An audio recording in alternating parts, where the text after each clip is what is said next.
Her card declined. Once, twice, 3 times. The line behind her grew restless, whispers cutting through the fluorescent-lit grocery store like knives.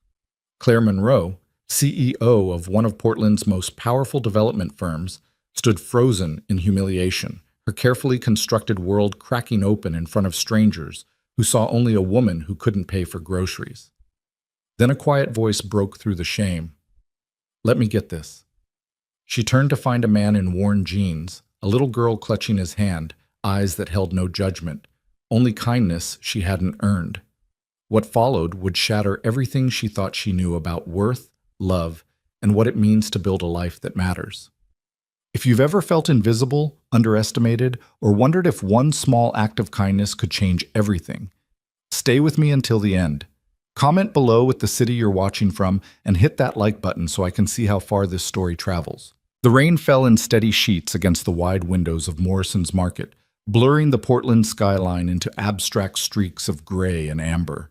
Inside, the fluorescent lights hummed their eternal song, casting everything in that particular shade of tired that only grocery stores at 6 p.m. on a Thursday could achieve. The checkout line stretched long, filled with the usual parade of exhausted commuters clutching frozen dinners and wine bottles, their faces glazed with the 1,000-yard stare of people who'd already survived too much of the week. Claire Monroe stood in that line, her Burberry trench coat still beaded with rain, her leather briefcase tucked against her side like armor. To anyone watching, she looked like she belonged in a different building entirely, one with marble floors and panoramic views, not scuffed linoleum and flickering overhead lights. Her dark hair was pulled into a flawless twist, her makeup still crisp despite 12 hours in back-to-back meetings. Even her posture radiated control, shoulders back, chin level, the bearing of someone who'd learned early that showing weakness was the fastest way to lose ground. She placed her items on the conveyor belt with practiced efficiency. Organic salad greens, a rotisserie chicken, sparkling water, bread from the bakery section, a pint of strawberries that cost more than they should. Nothing excessive, nothing that screamed desperation or chaos, just the careful selections of a woman who'd long ago mastered the art of appearing put together. The cashier, a young man with tired eyes and a name tag that read Marcus, scanned each item with mechanical precision. The total appeared on the screen, $47.83. Claire reached into her purse, Italian leather, a gift to herself after closing the Riverside Plaza deal, and pulled out her primary credit card. The black metal caught the light as she slid it into the reader. The machine beeped, once, twice, then displayed 2 words that might as well have been written in neon. Declined. Claire's stomach dropped. She stared at the screen, her brain refusing to process what she was seeing. That couldn't be right. This was her primary card, the one linked to her personal account, the one that had never, not once in 8 years, been declined. You want to try again?" Marcus asked, his voice carefully neutral in the way that service workers learn when they're trying not to embarrass customers. "Yes, of course. It must be a mistake." Her voice came out too bright, too tight. She pulled the card out and reinserted it, her fingers steady despite the heat beginning to crawl up her neck. The machine thought about it, beeped again, declined. Behind her, someone sighed. The sound was small, barely audible, but it landed like a gunshot in Claire's chest. She could feel the line pressing against her back, a physical weight of impatience and judgment. Her hands moved faster now, searching through her wallet for her backup card, the platinum one, the one she barely used but kept for emergencies. She tried it. The machine beeped its refusal almost immediately. "Do you have another form of payment?" Marcus asked, and despite his attempt at gentleness, the words felt like an indictment. Yes, just give me a moment." Claire's voice cracked on the last word. She could feel her composure fracturing, pieces of it falling away like plaster from a crumbling wall. Her fingers trembled as she dug through her purse, searching for cash she knew wasn't there. She'd stopped carrying cash months ago. Why would she need it when she had 6 different credit cards and a bank account that, as of last week, had held enough to buy a small house? Unless Richard had finally done it. Unless her ex-husband had made good on his lawyer's threats to freeze her accounts during the asset division. Unless the divorce that was supposed to be finalized next month had just become a weapon aimed directly at her dignity. "Ma'am, if you can't pay, I'm going to need to void the transaction," Marcus said, and this time there was no hiding the awkwardness in his voice. The whispers behind her grew louder. Claire caught fragments, holding up the whole line.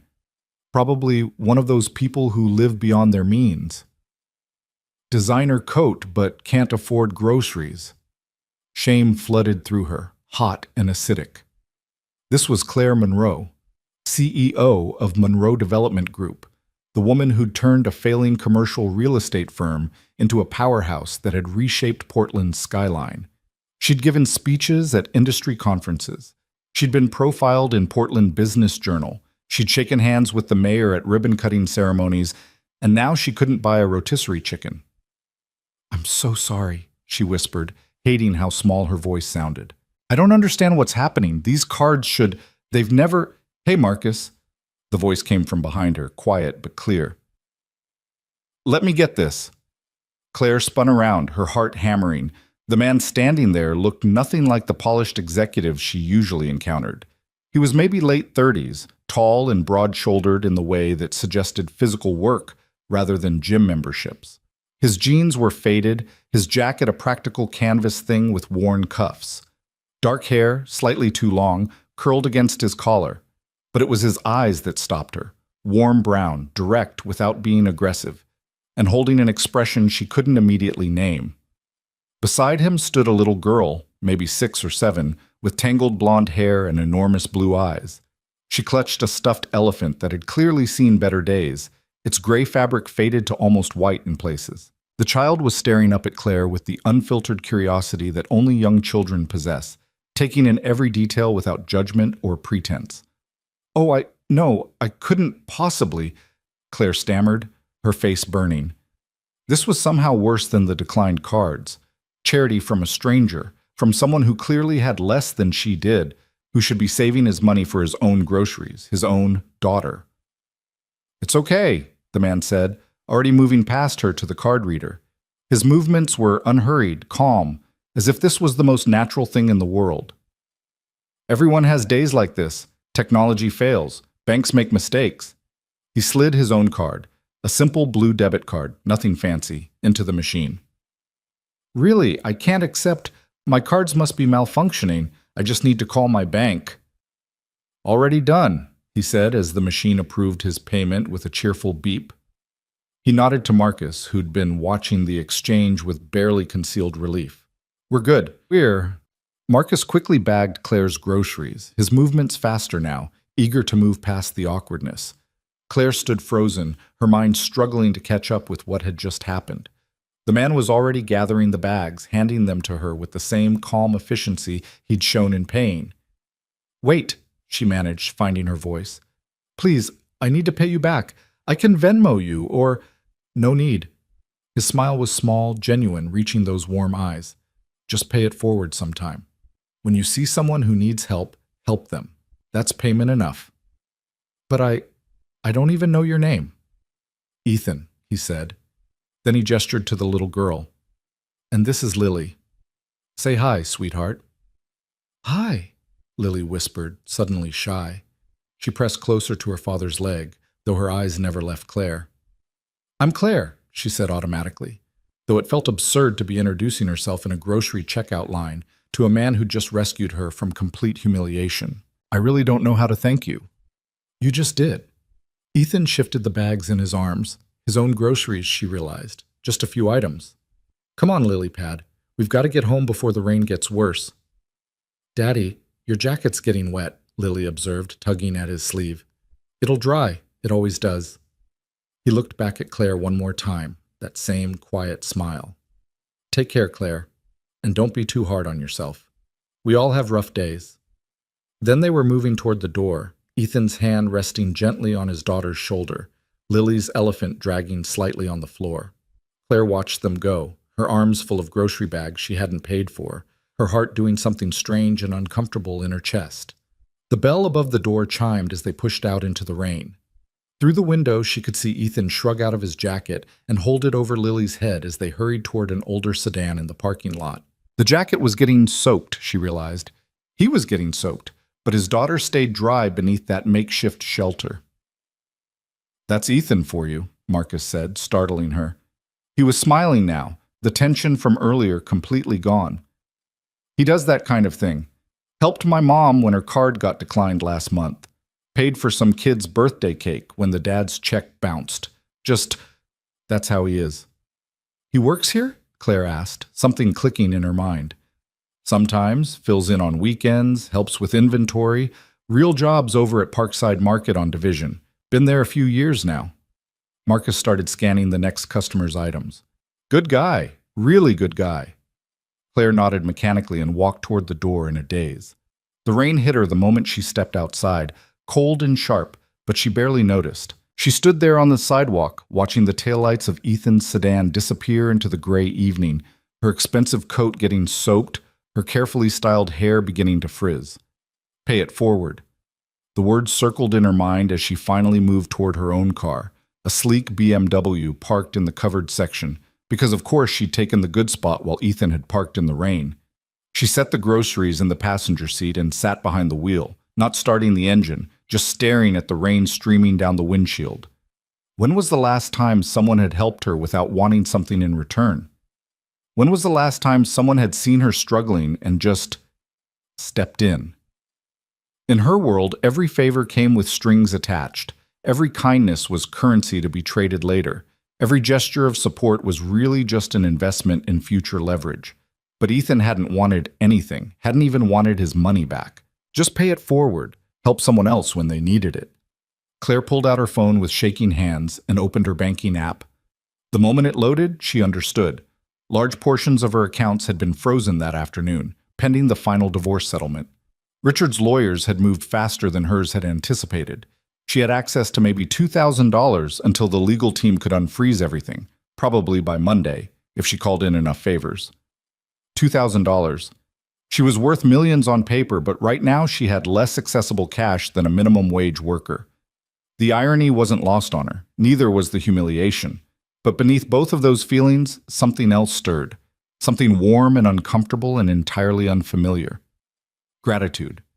Pure, uncomplicated gratitude for a stranger who'd seen her falling and caught her without asking questions or making judgments. She drove home in a daze, the groceries sitting beside her like evidence of her own vulnerability. Her condo was in the Pearl District, 19th floor, floor-to-ceiling windows overlooking the city. It was beautiful, sleek, expensive, and utterly empty. No pictures on the walls, no personal touches, just expensive furniture in shades of gray and white, everything chosen by the interior designer Richard had hired 3 years ago when they'd first bought the place. Claire set the groceries on the marble kitchen island and poured herself a glass of wine. Her hands were finally steady again, but her mind wouldn't settle. She kept seeing Ethan's face, the quiet certainty in his eyes, the way he'd moved with such calm purpose. And Lily, pressed against his leg, trusting him completely. When was the last time someone trusted me like that, she wondered. When was the last time I deserved it? Her phone buzzed. 3 emails from the office. A text from her assistant about tomorrow's board meeting. A reminder about the site visit to the Hearthlight project on Saturday. Her life, continuing at its relentless pace, demanding her attention, her decisions, her leadership. But for the first time in months, maybe years, Claire didn't immediately respond. Instead, she walked to the window and looked out at the city lights blurred by rain, thinking about a man in a worn jacket who'd given without expecting anything back, and a little girl with a faded elephant who'd looked at her like she was just another person, not a title or a tax bracket. Pay it forward. The words wouldn't leave her alone. They echoed in the expensive silence of her condo, in the space between her reflection and the glass, in the hollow place where her marriage used to be. Maybe, Claire thought, that was exactly what she needed to do. The next morning dawned gray and drizzly, Portland settling into that particular autumn rhythm where the sun seemed more like a rumor than a reality. Claire woke earlier than usual, her mind already racing despite the early hour. She'd barely slept, thoughts circling endlessly around frozen bank accounts, the upcoming board meeting, and stubbornly, persistently, a stranger named Ethan who'd appeared and vanished like something out of a story she'd stopped believing in years ago. She went through her morning routine on autopilot: shower, coffee, the elaborate makeup ritual that transformed her from tired to polished. Black suit today, perfectly tailored, with a silk blouse the color of champagne.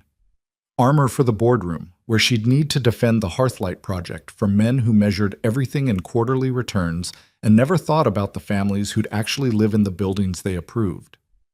The Hearthlight project, her baby, her vision, the thing that had kept her going through the worst of the divorce. 20 acres on the east side, currently a wasteland of cracked pavement and forgotten lots. She wanted to build something different there, not just housing, but community. Affordable units mixed with market rate, yes, but also green spaces, community gardens, a center where kids could get tutoring and parents could take ESL classes. Architecture that served people, not just profit margins. But the board was getting nervous. Costs were climbing, timelines stretching, and men like Walter Reed, who'd been on the board since before Claire was born, were making increasingly loud noises about fiscal responsibility and shareholder value and all the other phrases that really just meant, why should we care about poor people when we could make more money doing something else? Claire's phone buzzed as she was finishing her coffee. Her assistant, Jessica, always up before dawn. Jessica. Bank situation resolved. Legal team got emergency hearing. Accounts unfrozen as of 6 a.m. Richard's lawyers sanctioned for improper filing. Claire exhaled slowly, relief washing through her. At least that crisis was handled.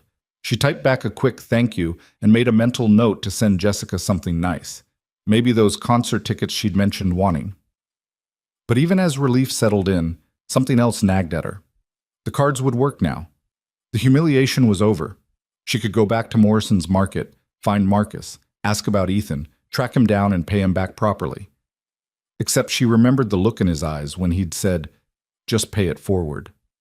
The quiet certainty that he didn't want repayment, that taking his money back would somehow cheapen what he'd done, turn it from a gift into a transaction, help someone else when they need it. Claire stared at her reflection in the hallway mirror. Designer suit, perfect makeup, hair that had cost $200 to cut and style. She looked like success, like power, like someone who had everything figured out. She looked nothing like the truth. The drive to the office took 20 minutes through morning traffic. Monroe Development Group occupied 4 floors of a glass tower downtown, the kind of building Claire had once dreamed of designing before she'd realized she was better at the business side than the architecture. Her name on the door, her vision driving the projects, her reputation on the line with every decision.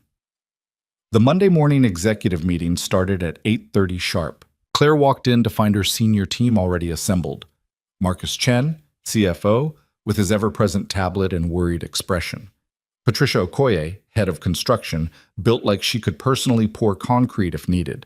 David Liu, lead architect, sketching something even as the meeting started, and Amanda Ross, VP of Community Relations, who actually gave a damn about the people their buildings were supposed to serve. "Morning," Claire said, settling into her chair at the head of the table. "What's on fire today?"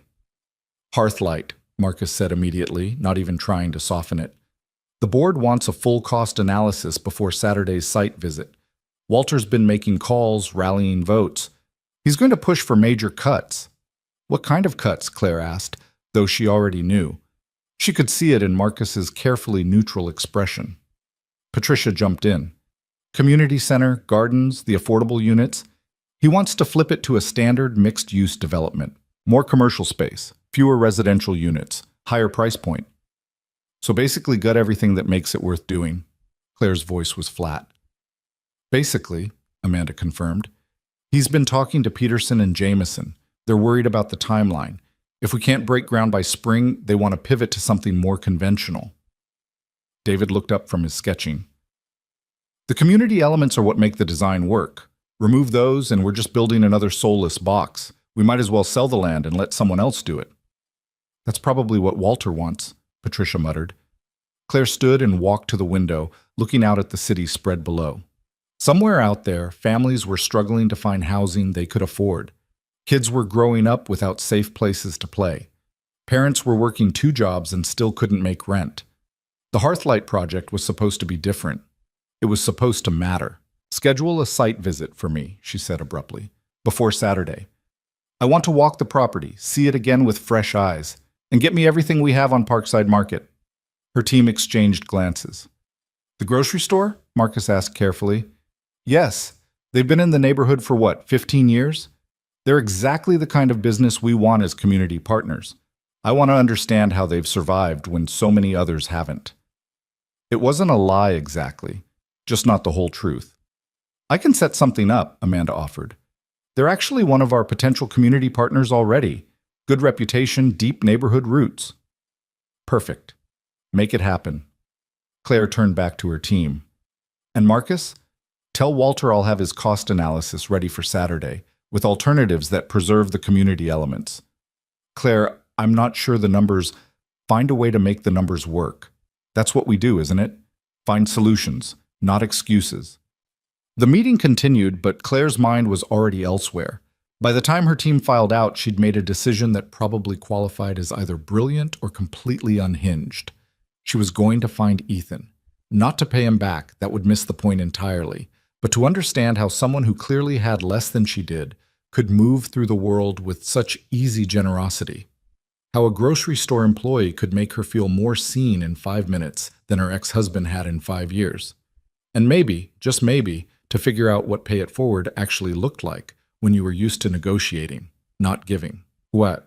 Parkside Market sat on a corner of Division Street, a neighborhood institution that had somehow survived the waves of gentrification that had transformed the surrounding blocks.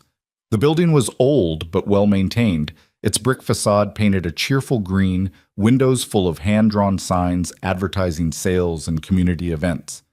Nothing like the sleek corporate grocery chains that dominated other parts of the city. Claire pulled into the small parking lot on Tuesday evening, feeling oddly nervous. She'd changed out of her work clothes into jeans and a simple sweater, still obviously expensive if you knew where to look, but at least not screaming, "I make more in a month than you make in a year." The automatic doors whooshed open, releasing a burst of warm air that smelled like fresh bread and coffee. Inside, the store was busy with after-work shoppers, people grabbing ingredients for dinner, parents with kids in tow. The atmosphere was completely different from Morrison's sterile efficiency. There was music playing, employees chatting with customers, a bulletin board by the entrance covered in community announcements and business cards. Claire grabbed a basket. She should at least buy something, and started wandering the aisles trying to look casual while scanning for Ethan. She felt ridiculous, like a teenager with a crush, except this wasn't about attraction. This was about what? Understanding? Connection? The uncomfortable realization that she'd built her entire life around professional success and had somehow forgotten to build an actual life? She was comparing prices on pasta sauce. When had pasta sauce gotten so expensive? When she heard a familiar voice from the next aisle over.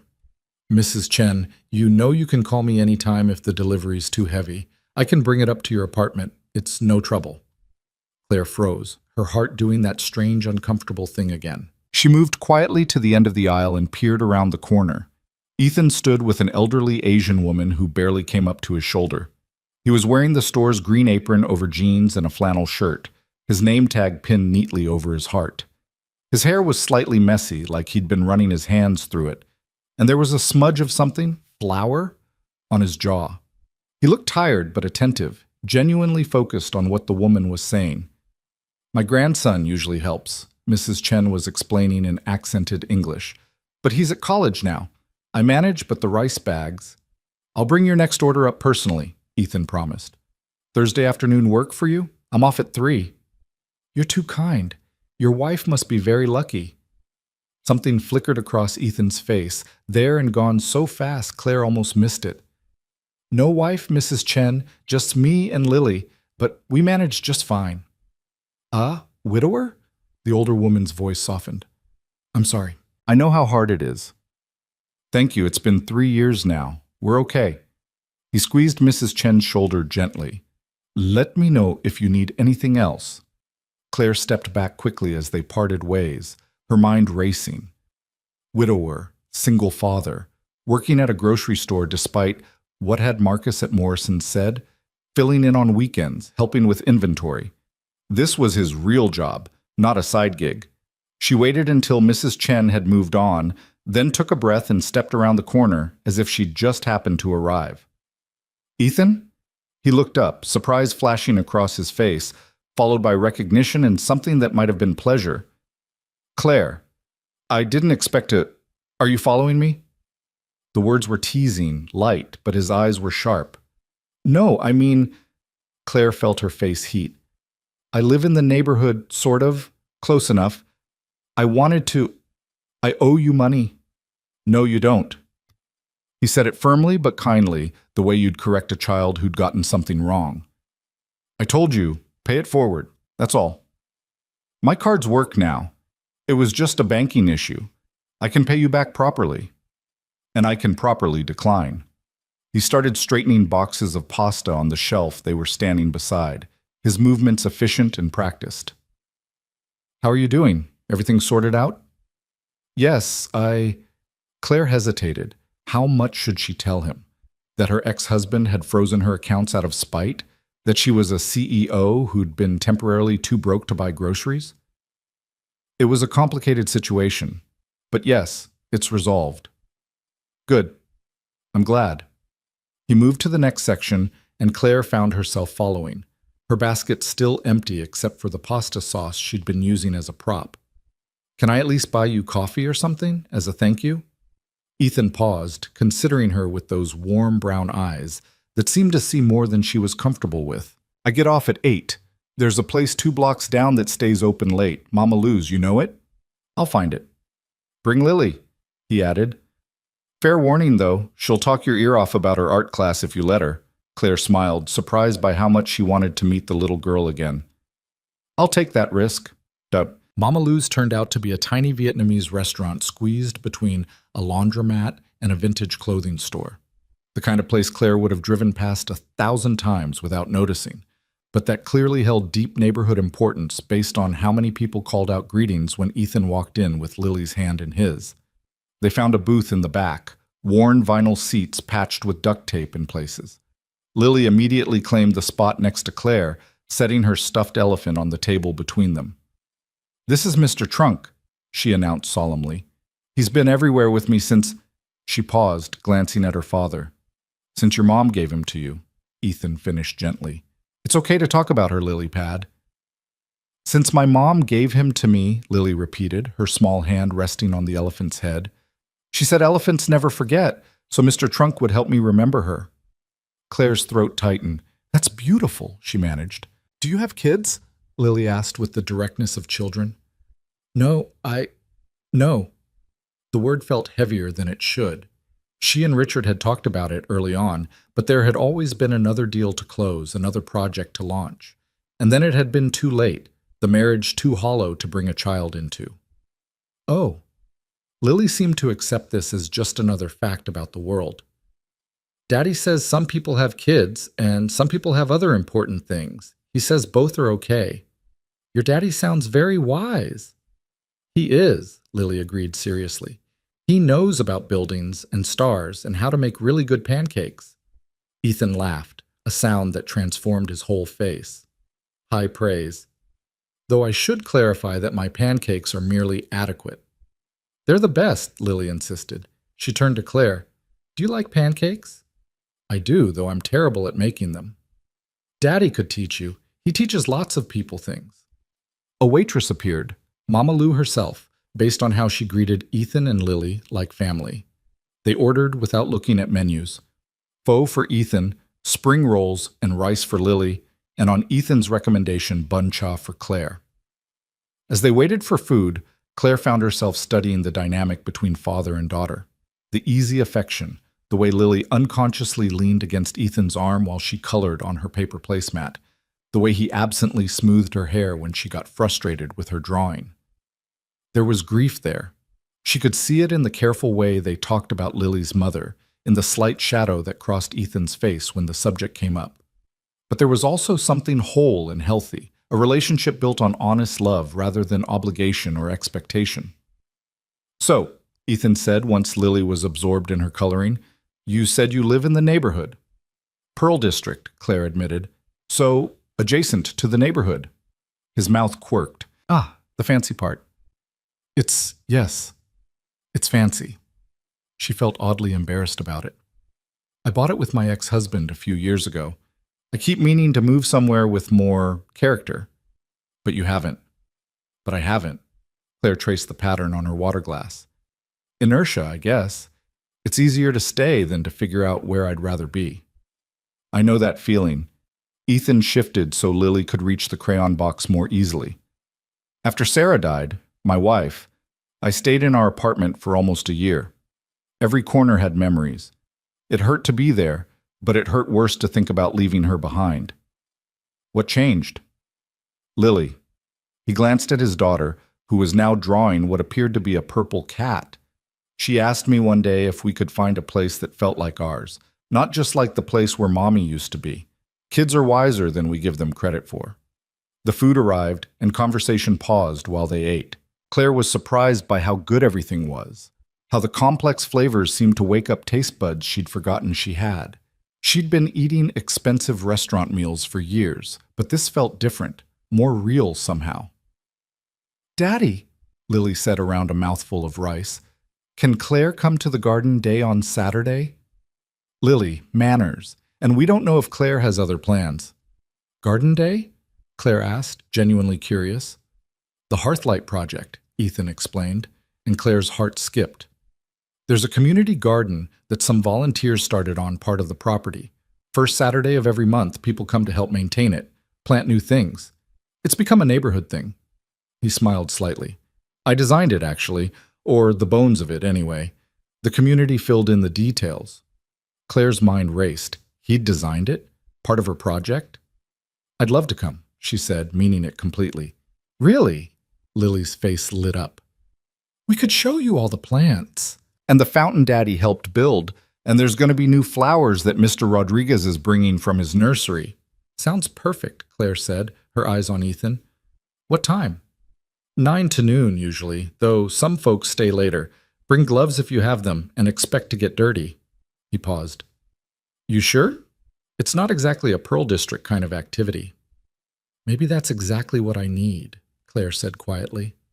Something passed between them then, unspoken but understood. Two people circling around the edges of something neither quite knew how to name yet. Recognition, maybe, or possibility. After dinner, they walked out together into the cool night. Lily held both their hands, swinging between them like a bridge, chattering about her art class and the painting she was working on. Claire realized with a start that she couldn't remember the last time she'd felt this light, this present, this much like a person instead of a position. "This is us," Ethan said, stopping by his sedan. Lily immediately started climbing into her car seat, still talking. "Thank you," Claire said. "For dinner. For everything." "You paid for dinner," Ethan pointed out, despite my objections. "Consider it paying forward." He smiled at that, a real smile that reached his eyes. "See you Saturday then, 9 a.m., corner of Belmont and 52nd. I'll be there." Claire watched them drive away, Lily's hand waving frantically through the back window, Mr. Trunk pressed against the glass. She stood there in the parking lot of a Vietnamese restaurant she'd never known existed, in jeans that cost more than most people's rent, feeling something shift in her chest like tectonic plates finding a new alignment. She'd come here to understand how to pay forward kindness. But maybe what she was really learning was how to be human again, how to want something more than success, how to stand in a parking lot and feel happy about plans to garden with a widowed grocery store employee and his daughter, how to start building a life instead of just a career. The Hearthlight Project site visit was 3 days away. The board meeting was 4. Her whole professional world was balanced on a knife's edge, and somehow all she could think about was Saturday morning and the way Ethan's eyes had warmed when she'd said yes to the garden day. Claire drove home slowly, taking streets she didn't usually use, seeing the city in a way she hadn't in years. Not as a collection of properties and development opportunities, but as a place where people actually lived, where children grew up and families put down roots and communities formed around Vietnamese restaurants and monthly garden days, where maybe, just maybe, she could learn to belong too. Saturday morning arrived wrapped in mist. the kind of soft gray dawn that made Portland feel like it existed somewhere between dream and reality. Claire woke before her alarm, nerves and anticipation tangled together in her stomach.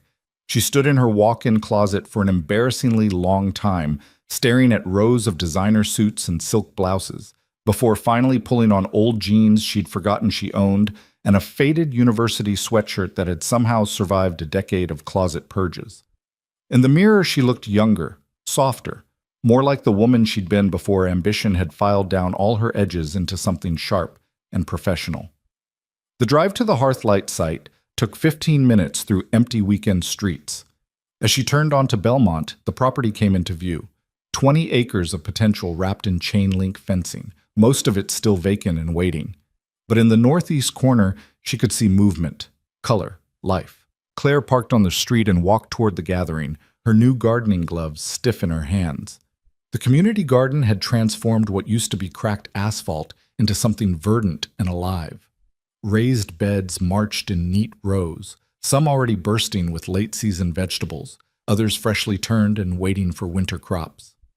A small greenhouse stood at the back, its plastic panels catching the morning light, and in the center, a stone fountain bubbled quietly, water trickling over smooth rocks into a shallow basin. "You came!" Lily's voice rang out, and suddenly the little girl was running toward her, Mr. Trunk tucked under one arm, her other hand outstretched. "Daddy said you might be too busy, but I knew you'd come." Claire caught Lily's hand, warmth spreading through her chest. "I promised, didn't I?" "Lots of people promise things and don't do them," Lily said matter-of-factly. "But you're not like that. I can tell." Before Claire could respond to that unsettling insight, Ethan appeared from behind the greenhouse, carrying a flat of seedlings. He'd traded his grocery store uniform for worn jeans and a gray Henley that had seen better days, dirt already smudged across one shoulder. When he saw her, his whole face shifted, surprise giving way to something warmer, more pleased than he probably meant to show. "Morning," he called.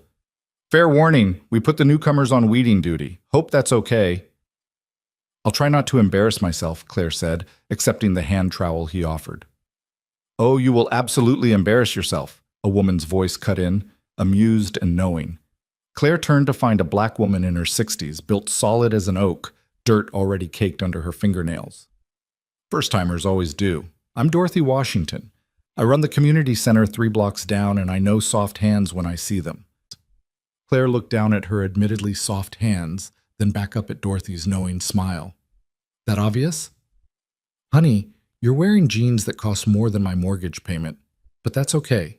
We all start somewhere." Dorothy handed her a bucket. "You're on thistle duty in bed 7. Pull from the root or they'll just come back meaner." The next 2 hours dissolved into dirt and sweat and the surprising satisfaction of yanking stubborn weeds from soil that smelled rich and alive. Claire worked beside a mix of volunteers, elderly Vietnamese women who moved with practiced efficiency, young parents with toddlers in tow, teenagers fulfilling community service hours, all of them part of this neighborhood ecosystem she'd never really seen before. Ethan moved through the garden like a conductor guiding an orchestra, answering questions, solving problems, demonstrating proper planting depth to a group of kids with infinitely more patience than Claire had ever managed with her employees. She watched him kneel beside Lily to help her transplant marigolds, his hands gentle as he showed her how to cradle the roots, his voice low and encouraging. "He's good at that," Dorothy said, appearing beside Claire with a water bottle. "Teaching, I mean. Used to teach architecture before life got complicated." Claire accepted the water, curiosity sharpening. "He mentioned he worked in architecture, but teaching?" "Adjunct professor at Portland State for 2 years before his wife got sick. Students loved him, said he could make them see buildings as living things, not just structures." Dorothy's expression softened. "He gave it all up to take care of Sarah. Then after she passed, he stayed home for Lily.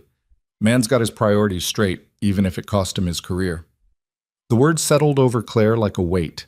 She'd known Ethan had sacrificed, but hearing the specifics made it real in a way that twisted something in her chest. How many people would choose family over professional success? How many would walk away from a career they loved without resentment? How many would do it and still move through the world with kindness instead of bitterness? You asking about him for a reason? Dorothy's eyes were sharp despite the casual tone. He helped me out of a difficult situation recently, Claire said carefully. I'm trying to understand him better. Mm-hmm. Dorothy's knowing look suggested she saw right through that half-truth. Well, you want to understand Ethan Brooks. You watch how he is with his daughter. Everything else flows from that. He rebuilt his whole life around being the father she needed. Not many men would do that. Not many people, period. Before Claire could respond, a commotion erupted near the fountain. Two boys, maybe 10 or 11, were arguing over a garden hose, voices rising as they tugged it back and forth. Water sprayed everywhere, catching other volunteers in the crossfire. Ethan was there in seconds, but instead of yelling or grabbing the hose away, he simply stepped between the boys and turned off the water at the source. "Marcus, Jamal," he said quietly, "what's going on?" "He said I was doing it wrong," the taller boy, Marcus, protested. "Because you were. The tomatoes need more water than the lettuce. Everyone knows that." Okay. Ethan held up his hands. "You're both right, actually. Marcus, the tomatoes do need more water. Jamal, there's a gentler way to give feedback. How about this? Marcus, you handle the tomatoes and peppers in beds 1 through 3.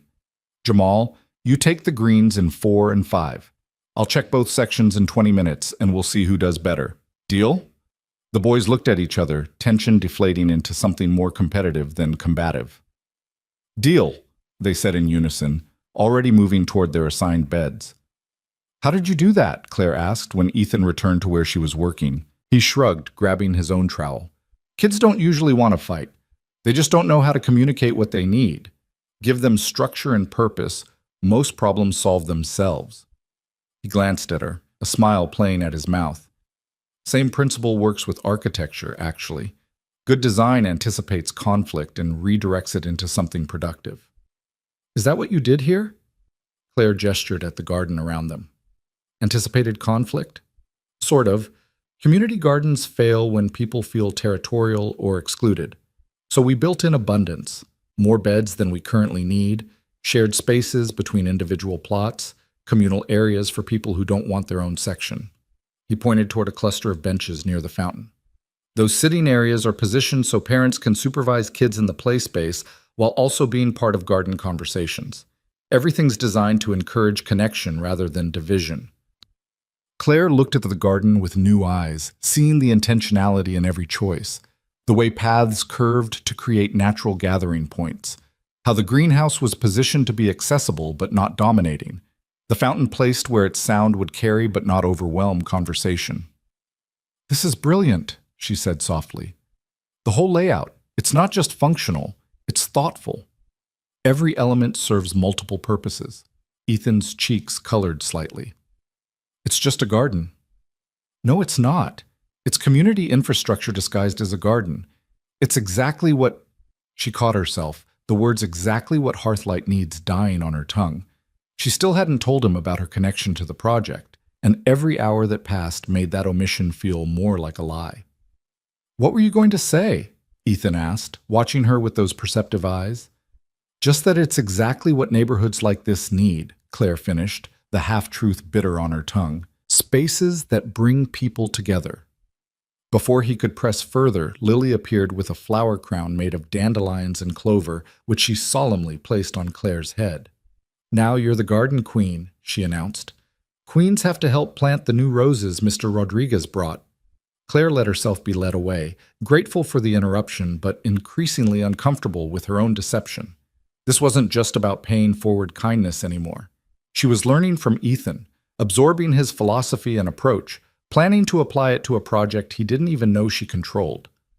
When had helpfulness crossed over into exploitation?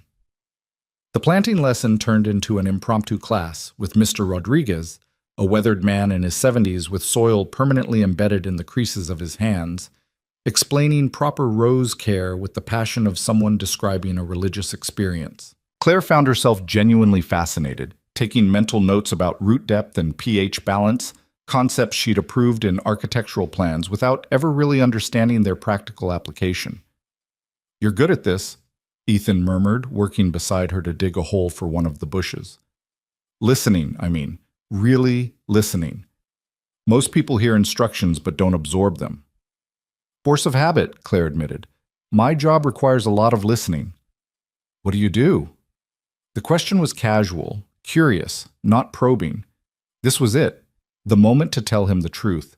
To explain that she was Claire Monroe, CEO of the company that owned this land, that she'd come here with ulterior motives, even if those motives had shifted into something more complicated. But Lily was right there, chattering about the pink roses versus the yellow ones, and Mr. Rodriguez was watching to make sure they planted at the correct depth. And the moment passed like water through her fingers. I work in development, Claire said, which was true if incomplete. Commercial real estate, mostly. Ah. Something flickered in Ethan's expression, there and gone too fast to read. That must be, interesting.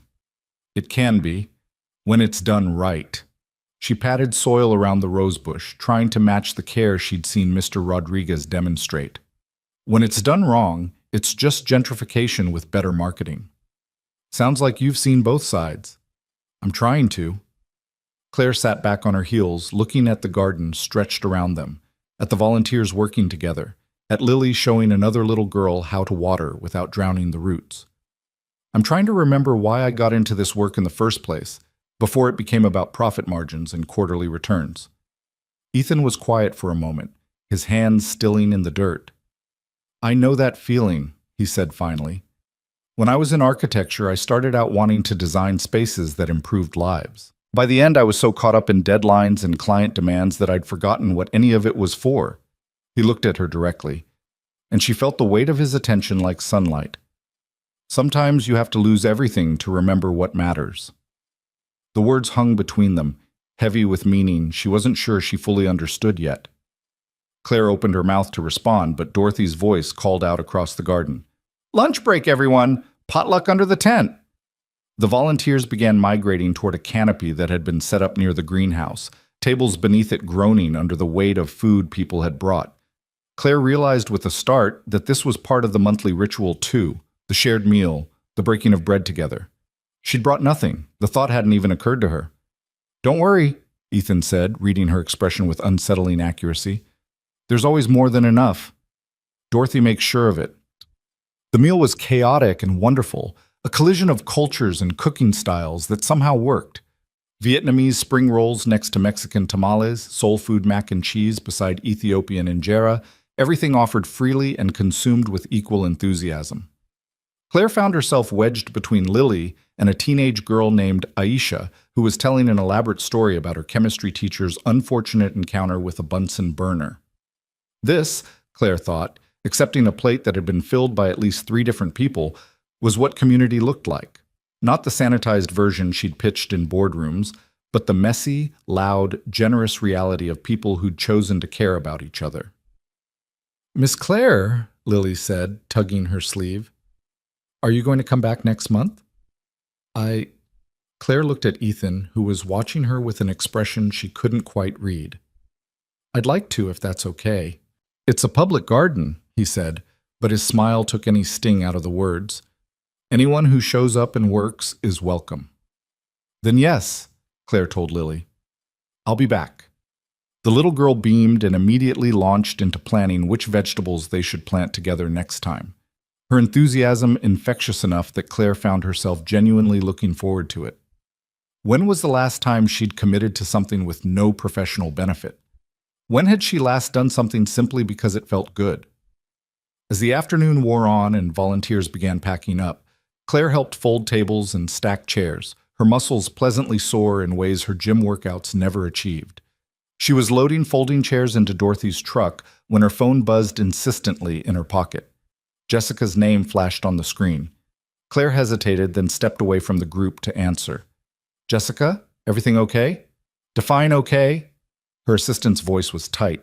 Walter Reed just called an emergency board meeting for Monday morning. He's pushing for a vote on Hearthlight restructuring. Claire, I think he's trying to force it through before you can mount a proper defense. Claire's stomach dropped. Monday? That's barely 48 hours from now. I know, I'm sorry. I told him you needed more time, but he pulled rank, said this has been dragging on long enough and the board deserves to make a decision. Bastard. Claire pressed her hand to her forehead, mind already racing. Okay, I need cost projections, community impact statements, alternative funding models. Can you get Marcus and Patricia on a call tonight? Already scheduled for 7. Claire, what do you need from me?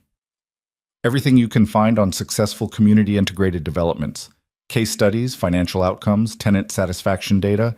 I need proof that this model works, not just philosophically, but financially. On it. Claire? Jessica's voice softened. You've got this. Hearthlight is good. The board just needs to remember that. Claire ended the call and stood there for a moment, the phone heavy in her hand. Around her, the garden hummed with end-of-day activity, people saying goodbye, making plans for next month, loading leftover food into cars. This was what she was fighting for. Not some abstract concept, but this. Actual people building actual community on land that could so easily be turned into just another profitable development that served no one but shareholders. Bad news. Ethan's voice gentle with concern. Claire turned to find him watching her, Lily half asleep against his shoulder, Mr. Trunk dangling from her relaxed grip. He looked tired but content, dirt smudged across his jaw, his hair even more disheveled than usual. He looked, she thought with startling clarity, like home was supposed to look. Work emergency, she said, surprised by how steady her voice sounded. There's a crisis I need to handle. On a Saturday? Real estate development doesn't respect weekends. The bitterness in her tone surprised even her. Ethan shifted Lily's weight carefully. Anything I can help with? The offer was so genuine, so completely without expectation of anything in return, that Claire felt something crack open in her chest. Here was this man who'd already given her so much, kindness, perspective, a glimpse of what life could look like beyond ambition, offering more without even knowing what she needed. Actually, she heard herself say, maybe there is. Could we talk sometime? Not about the garden, but about design philosophy, community integration, what makes spaces work for real people instead of just on paper. Ethan studied her for a long moment. This is for your job? Yes, but it's also... Claire struggled for words that weren't lies or omissions. I'm working on a project that could either help a lot of people or hurt them, depending on how it's done. And I think you understand something about human-centered design that I've lost somewhere along the way. Monday's tough, Ethan said slowly, but I'm off Sunday afternoon. Lily has art class from 2 to 4. If you don't mind meeting at a coffee shop while I wait for her, that would be perfect. Thank you. Don't thank me yet. I might not tell you what you want to hear. Good, Claire said, meaning it. I don't want easy answers. I want real ones. As she drove home through the lengthening shadows, Claire's mind spun between two competing crises. Monday's board meeting loomed like a storm on the horizon, Walter Reed and his faction ready to gut everything Hearthlight was meant to be. But tomorrow, Sunday, she'd sit across from Ethan and try to find language for what she'd seen today. The garden as living proof that her vision could work. That community-centered development wasn't just idealistic fantasy, but achievable reality. She just had to figure out how to use what she learned without betraying the man teaching her. Sunday morning arrived too bright and too early. Claire spent it on conference calls and reviewing spreadsheets, Marcus walking her through revised budget projections while Patricia explained timeline alternatives. By noon, she had enough data to make a compelling presentation, but the numbers felt hollow without the heart behind them. Without the why that would make the board see these weren't just units and square footage, but homes and community. At 1:30, she found herself back in jeans and a sweater, her work laptop abandoned on the marble counter as she headed across town to the small coffee shop Ethan had suggested. It was called Grounded, a name that felt appropriate in ways Claire suspected were unintentional. Ethan was already there, sitting in a worn leather chair by the window, a portfolio case resting against the table leg. He looked different in the afternoon light, more serious somehow, the grief he carried more visible without Lily's brightness to soften the edges. Hi, Claire said, suddenly nervous. Thanks for meeting me. Of course. He gestured to the chair across from him. I got you a latte. Hope that's okay. You seemed like a latte person. Claire accepted the cup, touched by the small thoughtfulness. Latte person? Someone who appreciates complexity but wants it to taste approachable. His smile was slight. Architecture teaches you to read people through their preferences. And what do your preferences say about you? He lifted his own cup, plain black coffee. That I've learned to appreciate the essential without needing embellishment.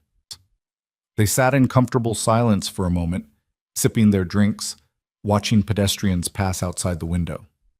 Claire noticed how Ethan's eyes tracked a mother struggling with a stroller over the curb, how his body tensed as if to help even though he was too far away to do anything, always watching, always ready to step in where he was needed. So, he said finally, human-centered design. What specifically do you want to know? Claire set down her cup, choosing her words carefully. I'm working on a mixed-use development project, residential and commercial, integrated community spaces, affordable housing components. On paper, it's everything I've always wanted to build, but the people controlling the purse strings want to cut the community elements because they're expensive and don't generate immediate returns. And you want ammunition to fight them.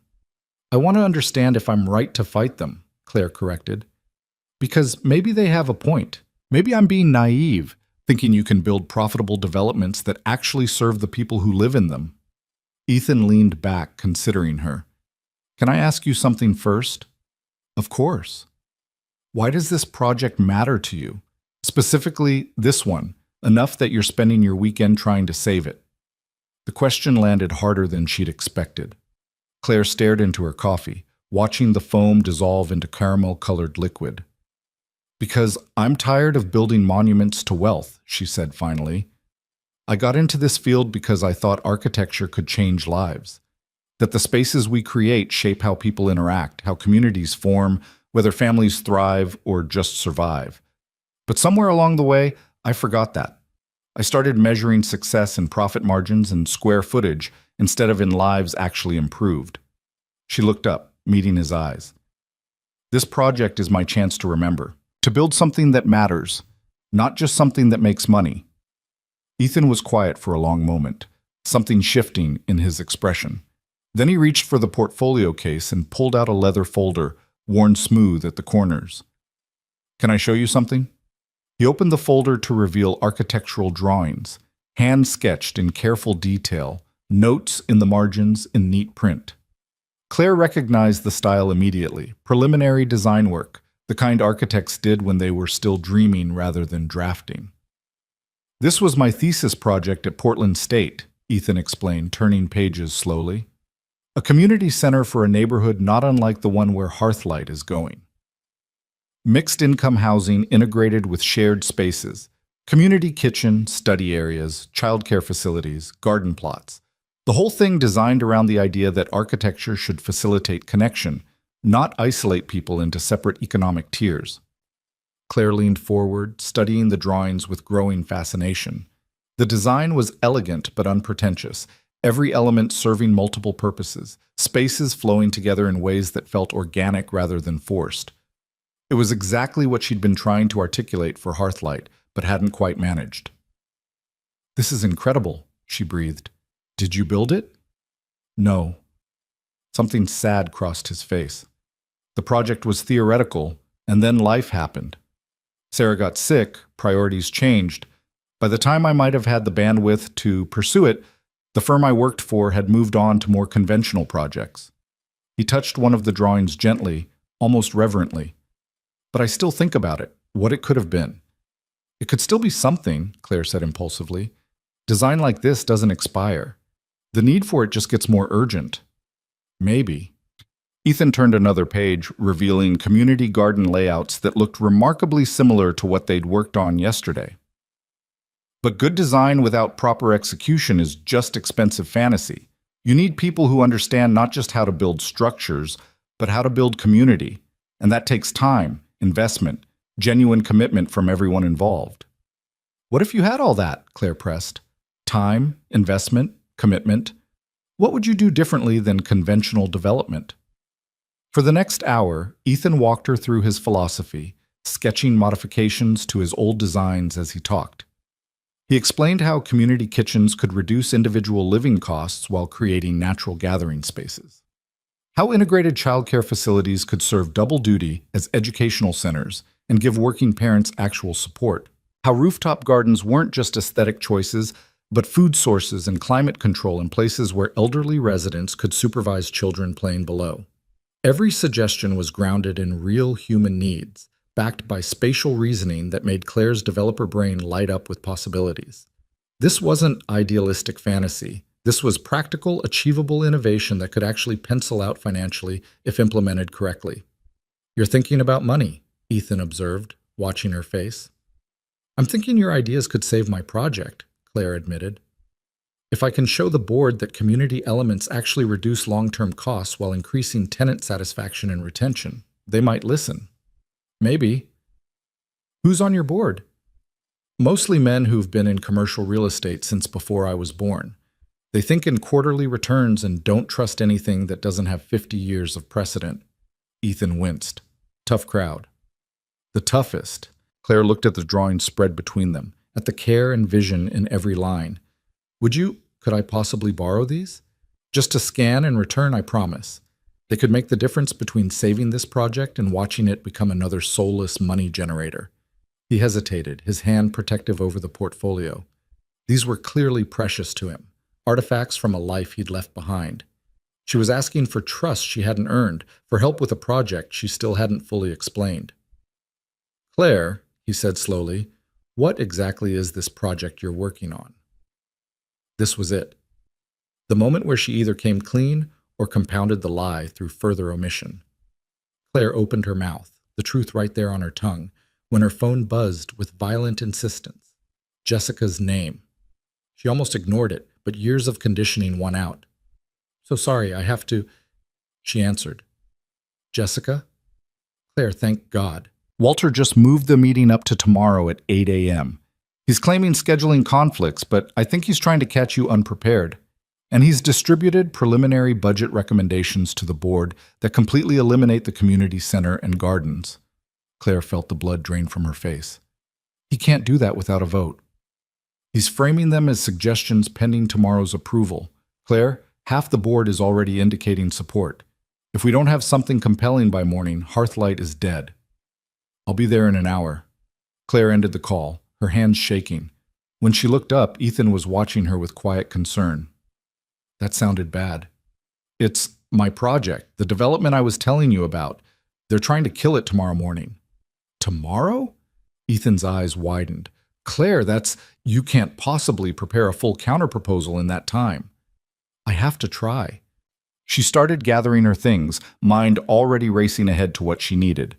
Revised budgets, community impact data, visual representations that would make the board actually see what they were voting to destroy.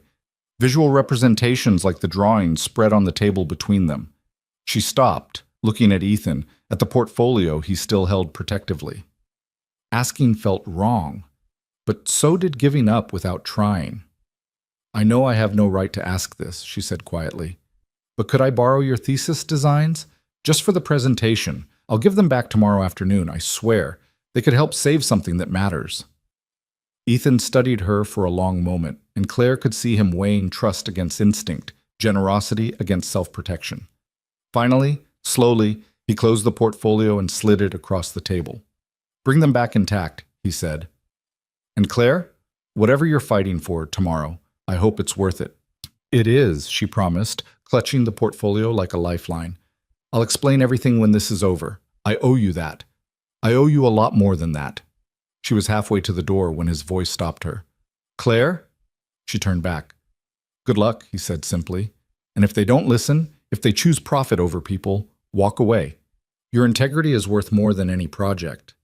The words followed her out into the cooling afternoon, into her car, through the frantic drive back to her condo. She spread Ethan's drawings across her dining table, her laptop open beside them, and began building the presentation that would either save Hearthlight or end her career. Because somewhere between a declined credit card and a community garden, between cheap Vietnamese food and borrowed architectural dreams, Claire had remembered what she'd gotten into development to do. And she wasn't going to let Walter Reed or anyone else take that away without a fight, even if it cost her everything. The hours between Sunday evening and Monday morning dissolved into a blur of spreadsheets and sketches.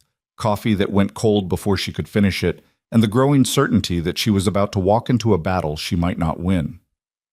Claire worked through the night, her dining room transformed into a war room, Ethan's drawings arranged beside her own project renderings, Marcus and Patricia on speakerphone offering suggestions and revisions until their voices went hoarse. By 3 a.m., she had something. Not perfect, but compelling. A presentation that wove Ethan's community-centered design philosophy through Hearthlight's financial projections, showing how integrated spaces could actually reduce long-term operational costs while increasing tenant retention and property values. She'd found case studies from Seattle, Vancouver, even one from Copenhagen that proved mixed-income developments with robust community elements outperformed conventional projects over 10-year periods. But the numbers, however persuasive, felt incomplete without the heart, without the why that made this more than just another development strategy. Claire stared at Ethan's thesis drawings, at the careful notations in the margins explaining how each space was designed to facilitate human connection, to break down the barriers that segregated communities along economic lines. His handwriting was precise, almost architectural in its clarity, and she found herself tracing the words with her finger, trying to absorb not just the content but the care behind it. She'd promised to return these intact. She'd promised an explanation. But what she hadn't promised, what she'd actively avoided, was the truth about who she was and what this project really meant. Ethan had trusted her with something precious, and she'd taken it under false pretenses, letting him believe she was just another developer trying to do better, rather than the CEO, whose decisions would determine whether his neighborhood stayed a community or became just another profit center. The guilt sat heavy in her stomach, but there was no time to process it. At 6 a.m., she showered and dressed in her sharpest suit, charcoal gray, severe lines, the armor she wore when she needed to remind people she wasn't someone to be dismissed. She gathered her presentation materials, secured Ethan's portfolio carefully in her briefcase, and drove through the pre-dawn darkness toward the glass tower that held her office, and in 90 minutes, her professional reckoning. The Monroe Development Group conference room occupied the entire northwest corner of the 20th floor, windows on two sides offering panoramic views of Portland's skyline. On clear days, you could see Mount Hood in the distance, snow-capped and eternal. Today, low clouds pressed against the glass, turning the world outside into formless gray. Claire arrived to find the board members already assembling, men and women in expensive suits carrying leather folders, and the particular confidence that came from decades of making decisions that affected thousands of lives without ever having to live with the consequences. Walter Reed stood at the head of the table, 72 years old, and still carrying himself like he owned every room he entered, which in most cases he practically did. "Claire," he said with a smile that didn't reach his eyes, "thank you for accommodating the schedule change. I know it was short notice." "Of course, Walter." Claire set her briefcase down with deliberate care, taking her seat at the opposite end of the table. "Though I'm curious why the urgency. We've been developing Hearthlight for 18 months.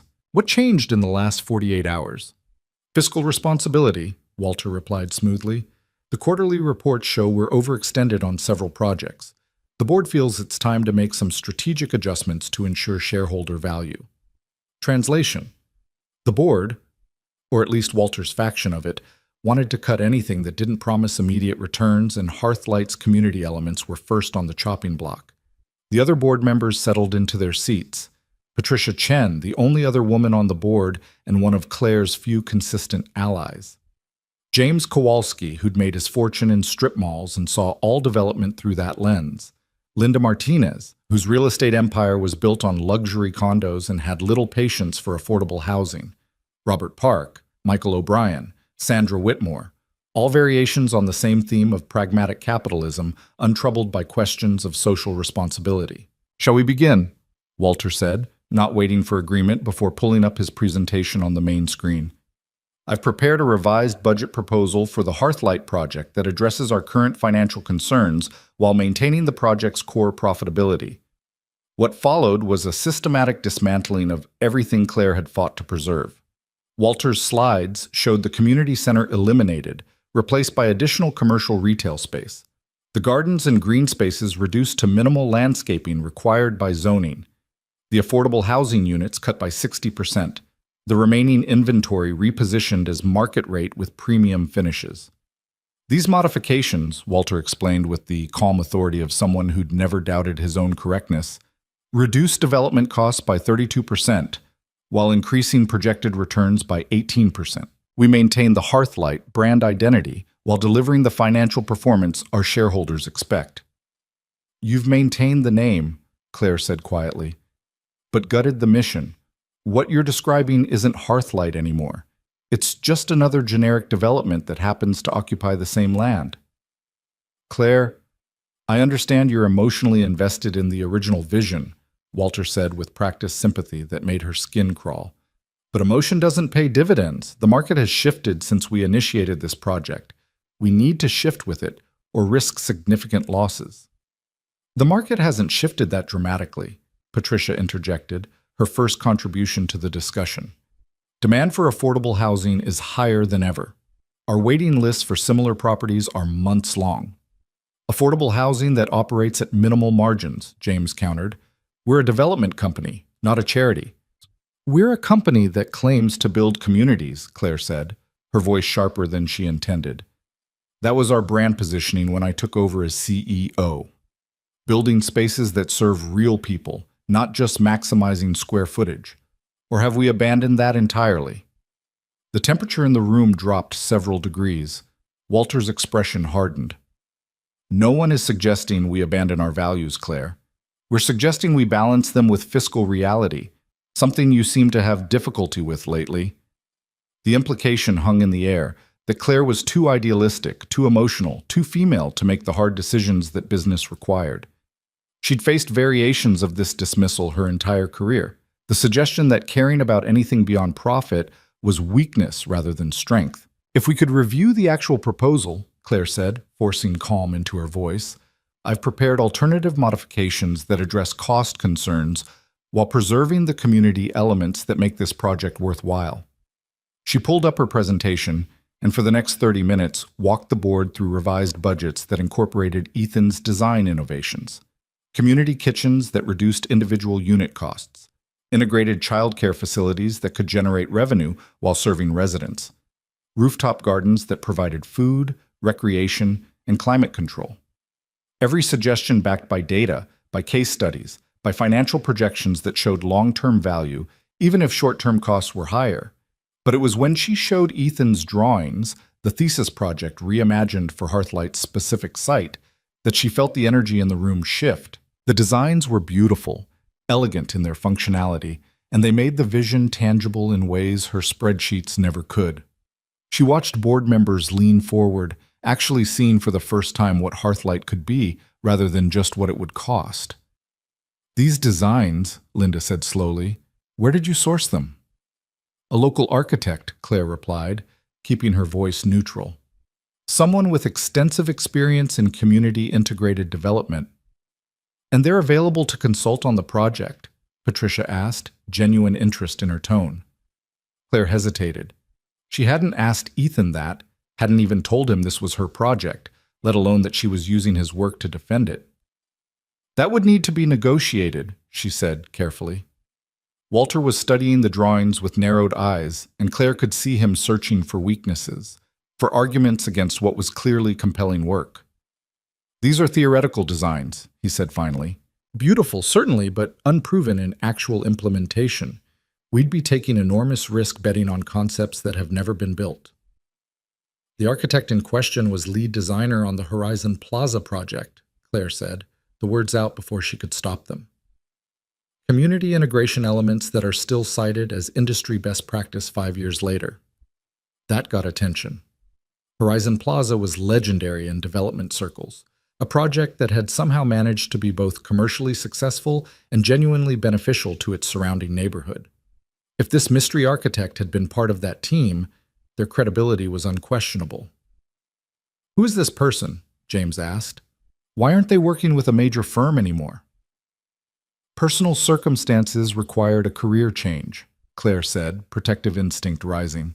But their expertise remains relevant, and given the neighborhood connection, they understand the community needs better than any outside consultant we could hire.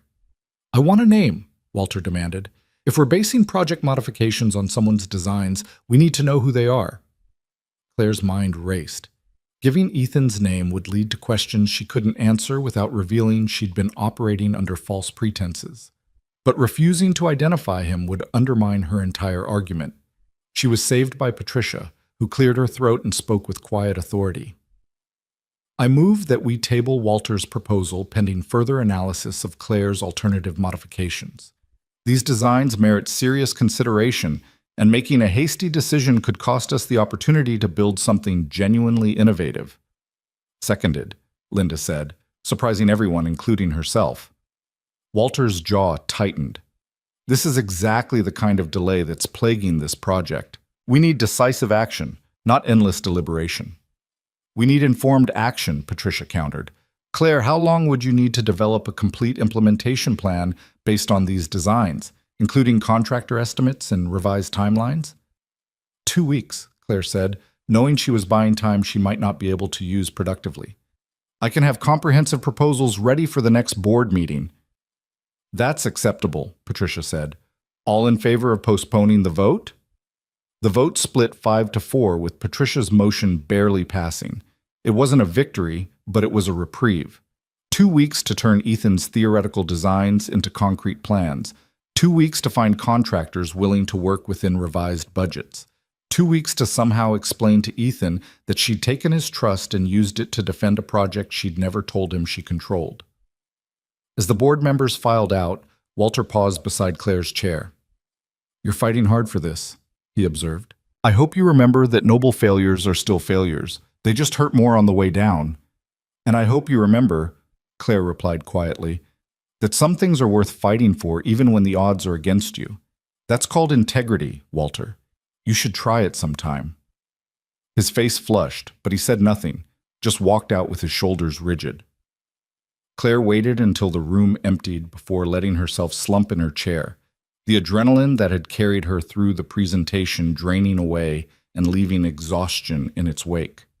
She'd bought time, but what she'd really bought was 2 weeks to either become the person Ethan thought she was or reveal herself as just another developer who saw people as demographics and communities as profit opportunities. The choice felt paralyzingly clear. By noon, Claire was back in her office, staring at Ethan's portfolio spread across her desk. She'd promised to return it that afternoon, but now the thought of facing him made her stomach churn. How did you hand back someone's trust after using it as ammunition in a battle they didn't even know you were fighting? Her phone buzzed. A text from an unknown number.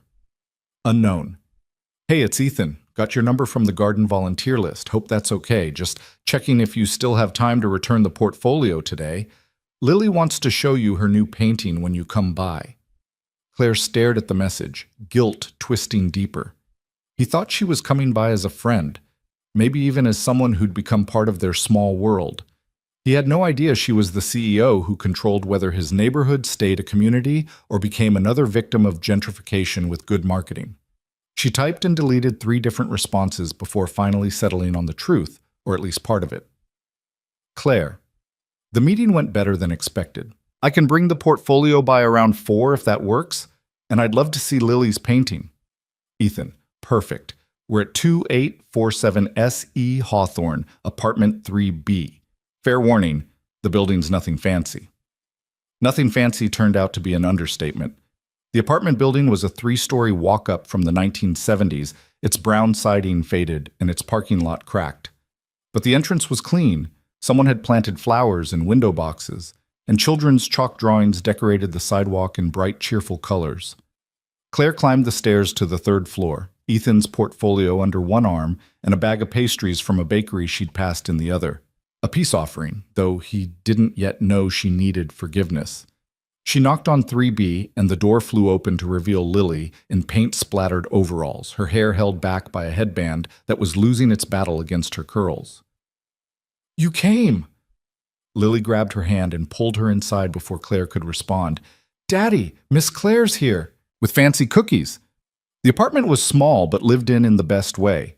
Bookshelves overflowing with architecture texts and children's stories. A couch that had clearly seen better days but was covered in soft blankets. Crayon drawings taped to every available wall surface. Through a doorway, Claire glimpsed a kitchen barely big enough for one person, and beyond that, 2 bedrooms. Both doors opened to show spaces that were cramped but carefully organized.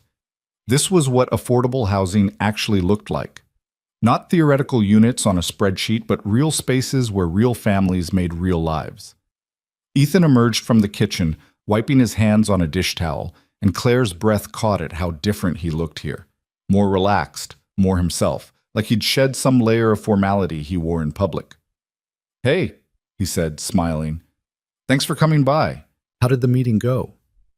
"I bought myself 2 weeks," Claire said, handing him the portfolio with relief at finally having it out of her possession.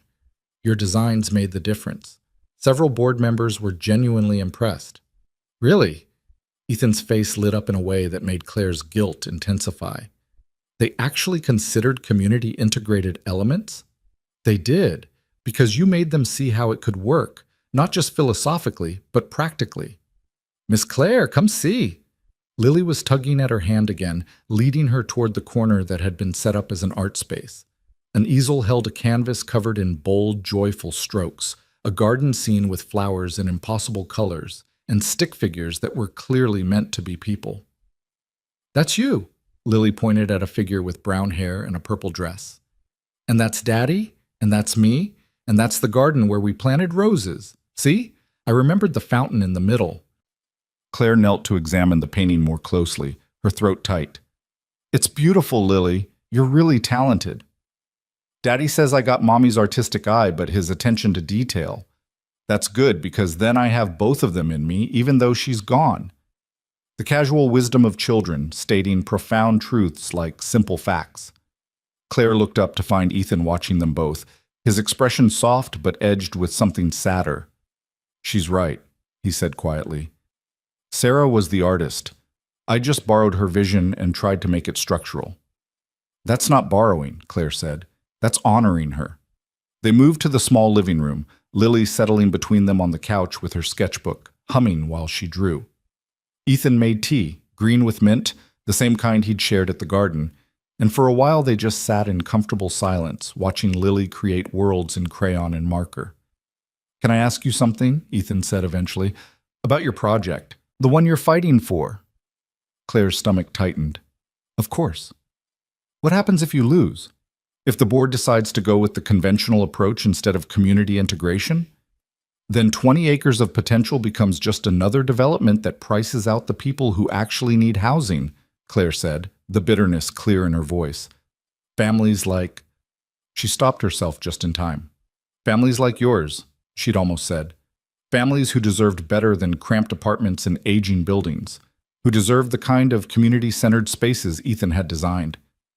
"Families like mine?" Ethan finished for her, his tone gentle but knowing. "It's okay to say it, Claire. I know what affordable housing means because I live it.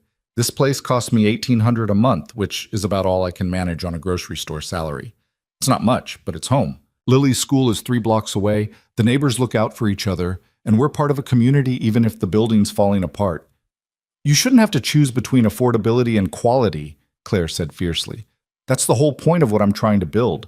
Spaces that serve people across income levels, that don't segregate families based on what they can pay." "That's a good dream," Ethan said.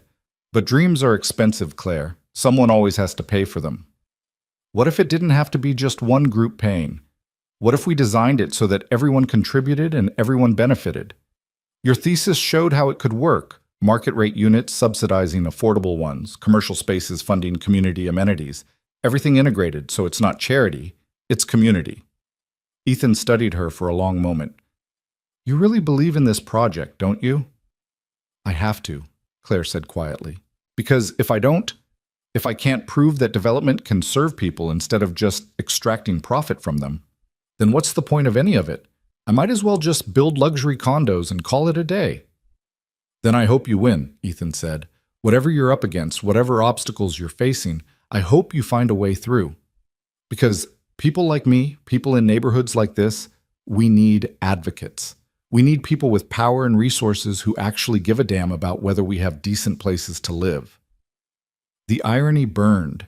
He was thanking her for caring while she sat in his cramped apartment, using his ideas to defend a project she'd never told him she controlled. She was exactly the kind of person with power and resources he was talking about, and she'd gained his trust through deception. "Ethan, I need to tell you something," Claire started, the confession right there on her tongue. But Lily chose that moment to hold up her sketchbook, revealing a drawing of a building with gardens on every level and happy stick figures in every window. "This is what I want to live in when I grow up," she announced. "A place where everyone has flowers, and you can see your neighbors, and nobody's sad about where they live." Claire looked at the drawing, at Lily's hopeful face, at Ethan's expression of mingled pride and pain. She opened her mouth to tell the truth, to admit that she was Claire Monroe, that Hearthlight was her project, that she'd been using their friendship to gather ammunition for a battle she should have been honest about from the start. But her phone buzzed with violent insistence, Jessica's name flashing urgent. "I'm sorry, I have to," Claire answered. "Jessica? Claire, where are you? Marcus just got a call from one of Walter's people. They're trying to line up contractors willing to commit to Walter's version of Hearthlight before the next board meeting. If they can show the board that implementation is ready to go, they can force an immediate vote." They can't do that. The board agreed to 2 weeks. Walter's claiming he's just being prepared, exploring all options. But if he comes to the next meeting with signed contracts and you only have theoretical plans, you know how the vote will go. Claire stood, her heart pounding. "I need contractor estimates, multiple bids on the community integrated design. Can you get me meetings this week?" "I'll try, but Claire, most of the reputable firms are already juggling projects. Getting them to commit time to a proposal that might not even get approved. Offer premium rates for rush estimates, whatever it takes." Claire was already gathering her things, the moment for confession evaporating as crisis took over. "I'll be back at the office in 20 minutes. She ended the call to find Ethan watching her with concern. "Everything okay?" "Work emergency. Again." "I'm sorry, I have to go." Claire paused at the door, looking back at him and Lily on the couch, at the life they'd built in this small space, at everything she was fighting for, and everyone she was lying to in the process. "Thank you for trusting me with your designs. They're going to make a real difference." "Just make sure they're used for something that matters," Ethan said. "That's all I ask." "I will," Claire promised, and fled before she could say anything else that would deepen the deception or force the truth she wasn't ready to face. The week that followed was a controlled sprint toward disaster. Claire met with contractors, revised budgets, negotiated with suppliers, all while trying to maintain the appearance that everything was proceeding normally. Marcus worked 18-hour days running cost analyses. Patricia called in favors with construction firms she'd worked with for decades. Even Jessica, who usually maintained careful professional boundaries, started sending encouraging texts at 2 a.m. when they were both still working. But every small victory felt hollow when Claire remembered the look on Ethan's face as he'd handed over his portfolio, the trust in his eyes when he'd said he hoped she won. She'd become exactly what she'd always despised, someone who used people's goodwill to serve her own agenda, who took without giving, who measured relationships in terms of utility rather than genuine connection. Thursday afternoon, her phone rang with an unfamiliar number. She almost ignored it, but something made her answer. "Claire Monroe." Her voice was clipped, exhausted. "Claire? It's Dorothy, from the garden." Claire sat up straighter, suddenly alert. "Dorothy, hi. Is everything okay?" "That depends on your definition of okay." Dorothy's voice was carefully neutral. "I'm calling because Ethan mentioned you've been asking questions about community development, and I thought you should know something before you make any big decisions." "I'm listening." "The Hearthlight project, the one that's supposed to revitalize our neighborhood. Word on the street is that the company behind it is getting ready to cut all the community elements and turn it into just another market-rate development that'll price out everyone who actually lives here." Claire's blood ran cold. "Where did you hear that?" "Contractors have been calling around, asking about availability for modified specs. Our neighborhood association has contacts, Claire. We pay attention when developers start changing their promises." "Dorothy, I'm not asking you to betray any professional confidences," Dorothy interrupted. "I'm asking you as someone who seemed to care about our garden, about our community. If you have any influence with Monroe Development Group, if you know anyone there who might listen, we need advocates. We need people willing to fight for us, not just pay lip service while they figure out how to make money off our displacement." The words landed like physical blows. Claire pressed her hand to her forehead, the weight of her own deception crushing. "What if I told you," she said slowly, "that there are people inside the company fighting to preserve the community elements, that the battle isn't over yet? Then I'd say they need to fight harder, because what I'm hearing is that the money people are winning and the community is about to lose." Again, Dorothy's voice softened. "I like you, Claire. You showed up at the garden and you worked, really worked, like you cared. But caring isn't enough if you can't or won't do anything about it." "I'm doing everything I can," Claire said, her voice barely above a whisper. "Then I hope it's enough, for all our sakes." The call ended, leaving Claire sitting in her office as afternoon light slanted through the windows, illuminating the city she'd helped reshape without ever really seeing the people who lived in it. On her desk, Ethan's portfolio sat where she'd placed it after scanning every page, borrowing every idea, using his vision to defend a project he didn't know she controlled. She'd spent years building a reputation as someone who cared about community-centered development, who wanted to make architecture serve people instead of just profit. But when had she last actually talked to the people her buildings were supposed to serve? When had she sat in their homes, seen how they lived, understood what they actually needed instead of what she thought they should want? Ethan had shown her all of that, and she'd repaid him with lies and omissions, taking his trust and turning it into leverage. Claire pulled out her phone and opened a new message to Ethan. Her fingers hovered over the keyboard for a long moment before she started typing. "Claire, can we meet? There's something I need to tell you about my project. Something I should have told you from the beginning." She stared at the unsent message, her thumb hovering over the send button. Once she sent this, there was no going back. The truth would be out, and whatever fragile connection they'd built would either survive or shatter. But before she could decide, Marcus burst into her office, his face pale. "Claire, we have a problem. Walter just sent an email to the entire board. He's calling an emergency meeting for tomorrow morning. Says he has new information that makes delaying the vote fiscally irresponsible." "What new information?" "I don't know, but—" Marcus hesitated. "Claire, I think someone's been leaking our revised plans to him. The email references specific cost projections that only our team should have." The betrayal hit like ice water. Someone on her own team, someone she'd trusted, was feeding information to Walter, and whatever he'd learned had given him enough ammunition to force a confrontation before she was ready. Claire deleted the unsent message to Ethan. There was no time for confessions or truth-telling now. There was only the fight, and she was about to walk into it with both hands tied and her most important ally still completely in the dark about who she really was. Tomorrow morning would bring either victory or devastation. Either way, the lies were about to catch up with her, and she had no idea which scared her more: losing the project she'd invested everything in, or losing the trust of a man who'd shown her what it meant to live with integrity. The emergency board meeting convened at 8 a.m. sharp in a conference room that suddenly felt smaller and more hostile than Claire remembered. She'd arrived early, her presentation materials organized with the desperate precision of someone who knew she was fighting from a position of weakness. Marcus sat to her right, his jaw tight with tension. Patricia had claimed the seat to her left, a small act of solidarity that Claire appreciated more than she could express. Walter Reed stood at the head of the table, radiating the confidence of someone holding a winning hand. The other board members filtered in with expressions ranging from curious to resigned, and Claire knew before anyone spoke that she'd already lost half of them. The question was whether she could win back enough to survive the vote. "Thank you all for accommodating this schedule change," Walter began, his voice carrying that particular tone of false regret that meant he was enjoying himself. "I know we agreed to give Claire 2 weeks, but circumstances have forced my hand. I've received information that fundamentally changes our assessment of the Hearthlight project's viability." He pulled up a presentation, and Claire's stomach dropped as she recognized her own revised budget projections displayed on the screen. Not the polished final version she'd planned to present, but the working drafts, complete with notes about potential risks and areas where costs remained uncertain.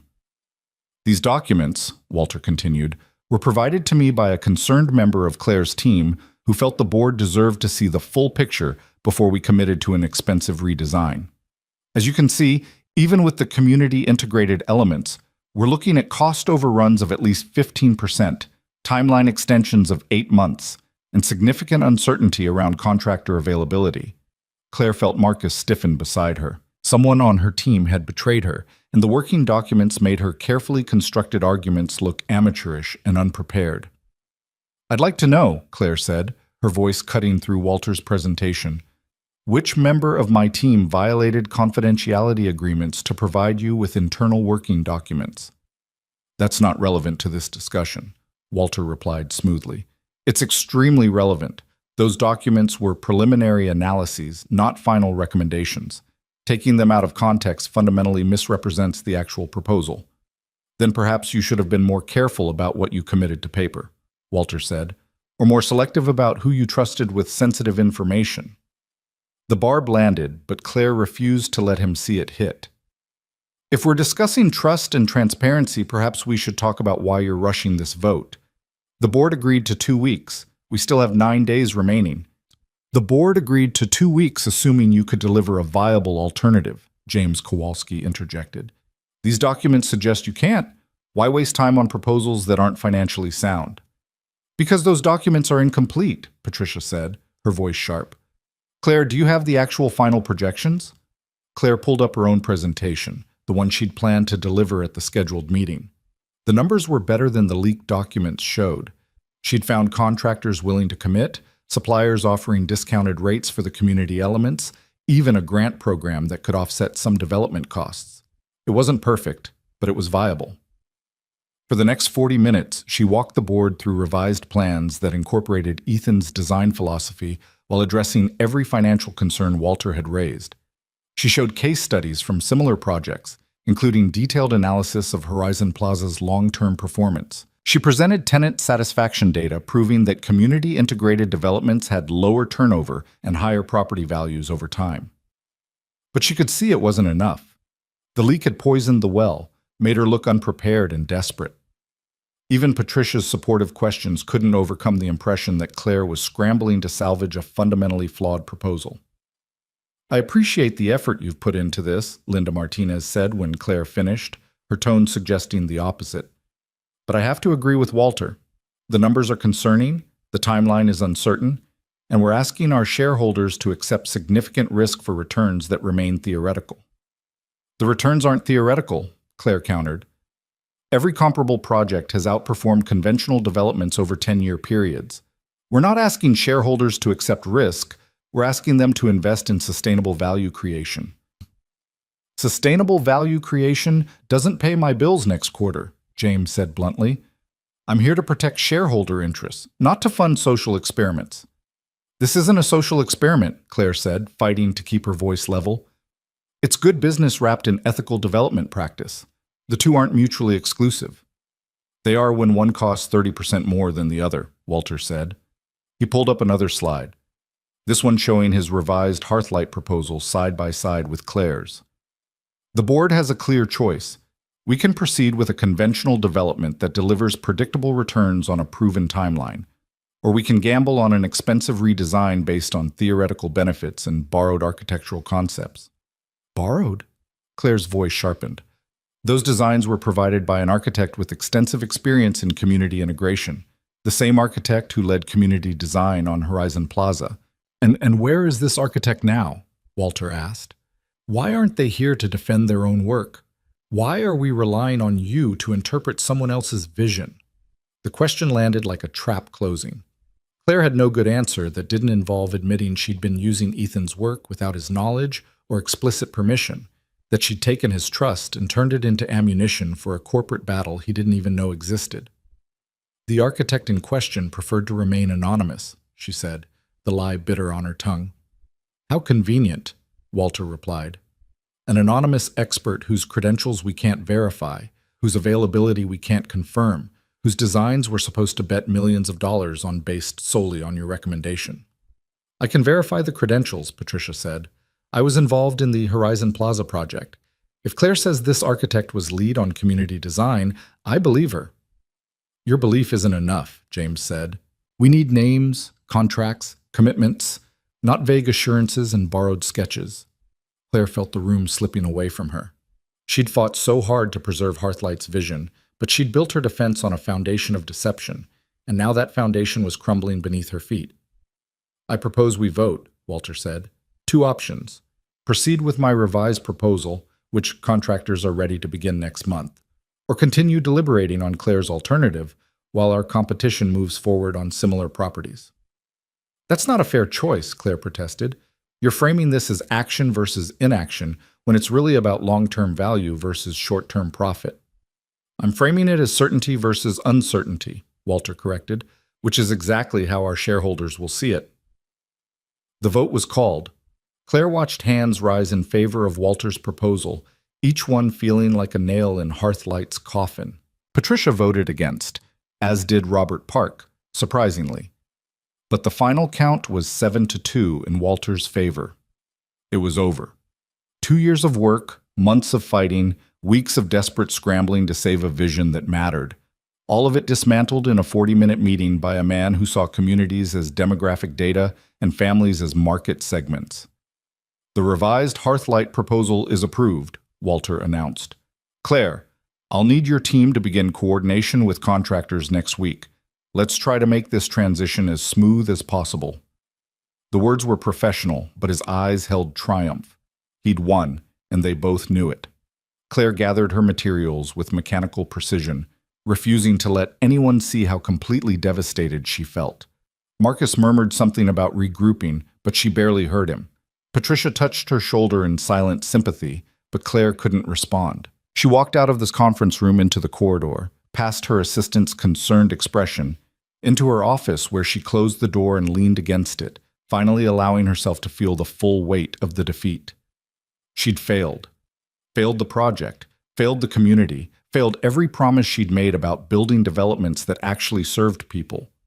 And worst of all, she'd failed Ethan, who trusted her with something precious and watched her use it to fight a battle she'd lost anyway. Her phone buzzed. A text from Jessica. Jessica. I'm so sorry, Claire. For what it's worth, you fought the good fight. But good fights that ended in loss were just expensive failures, and Claire had never felt more like a failure in her life. She was still standing there, staring at nothing, when her phone rang. Dorothy's name on the screen. Claire almost didn't answer, couldn't bear to hear the disappointment, but years of professional conditioning made her pick up. Dorothy, is it true? Dorothy's voice was tight, controlled. The neighborhood association just heard from someone at Monroe Development. They're saying the vote went through, that Hearthlight's being redesigned as market rate. It's true. The words came out flat, emotionless. I tried to stop it. I fought as hard as I could, but I lost. You lost. Dorothy repeated the words like she was testing their weight. So that's it? You fought and lost, and now you're just accepting it? What else can I do? The board voted. The decision is made. You can quit, Dorothy said bluntly. You can walk away from a company that just voted to displace families for profit. You can stand up and say this isn't who you are or what you believe in. It's not that simple. It is exactly that simple, Dorothy interrupted. Either you believe in what you were fighting for, or you don't. Either you have principles, or you have a paycheck. You can't have both when they're pointing in opposite directions. The words hit like a slap, sharp and clarifying. Claire opened her mouth to argue, to explain about complexity and nuance and the realities of corporate leadership, but all of it rang hollow against Dorothy's fundamental challenge. What did she actually believe in? What was she willing to sacrifice to maintain those beliefs? I need to think, Claire said finally. Then think fast, Dorothy replied, because in about 2 hours, I'm calling a community meeting to talk about what we're going to do about this. And I'd really like to be able to tell people that at least one person inside that company still gives a damn about us. The call ended. Claire stood in her office looking out at the Portland skyline, at the city she'd helped reshape without ever really understanding the human cost of that reshaping. Somewhere out there, Ethan was probably at work at Parkside Market, helping customers and solving small crises, living a life of quiet integrity that put her corporate ethics to shame. She'd used him, taken his trust and his designs and his vision, and used it all to fight a battle she'd lost anyway. And she still hadn't told him the truth about who she was or what his work had been used for. Claire pulled out her phone and typed a message before she could talk herself out of it. Claire, can you meet me tonight? there's something I need to tell you, something I should have told you from the beginning. I understand if you don't want to see me after you hear it, but you deserve the truth." She hit send before she could reconsider, then sat down at her desk and began drafting a different kind of document. Not a budget proposal or a presentation, but a resignation letter that would either be the stupidest decision of her career or the first honest choice she'd made in years. The response from Ethan came 20 minutes later. "Ethan, Lily has art class until 6. Meet me at Grounded after? Whatever it is, we'll figure it out." The kindness in those words, the automatic assumption that they were on the same side, that problems were things to be solved together rather than obstacles to be overcome alone, made Claire's throat tight. She didn't deserve that generosity, not after what she'd done, but maybe that was exactly why she had to face it. The afternoon crawled past with agonizing slowness. Claire went through the motions of responding to emails, attending calls, maintaining the fiction that everything was normal, while her world realigned around a single terrible truth. She'd become exactly what she'd always despised.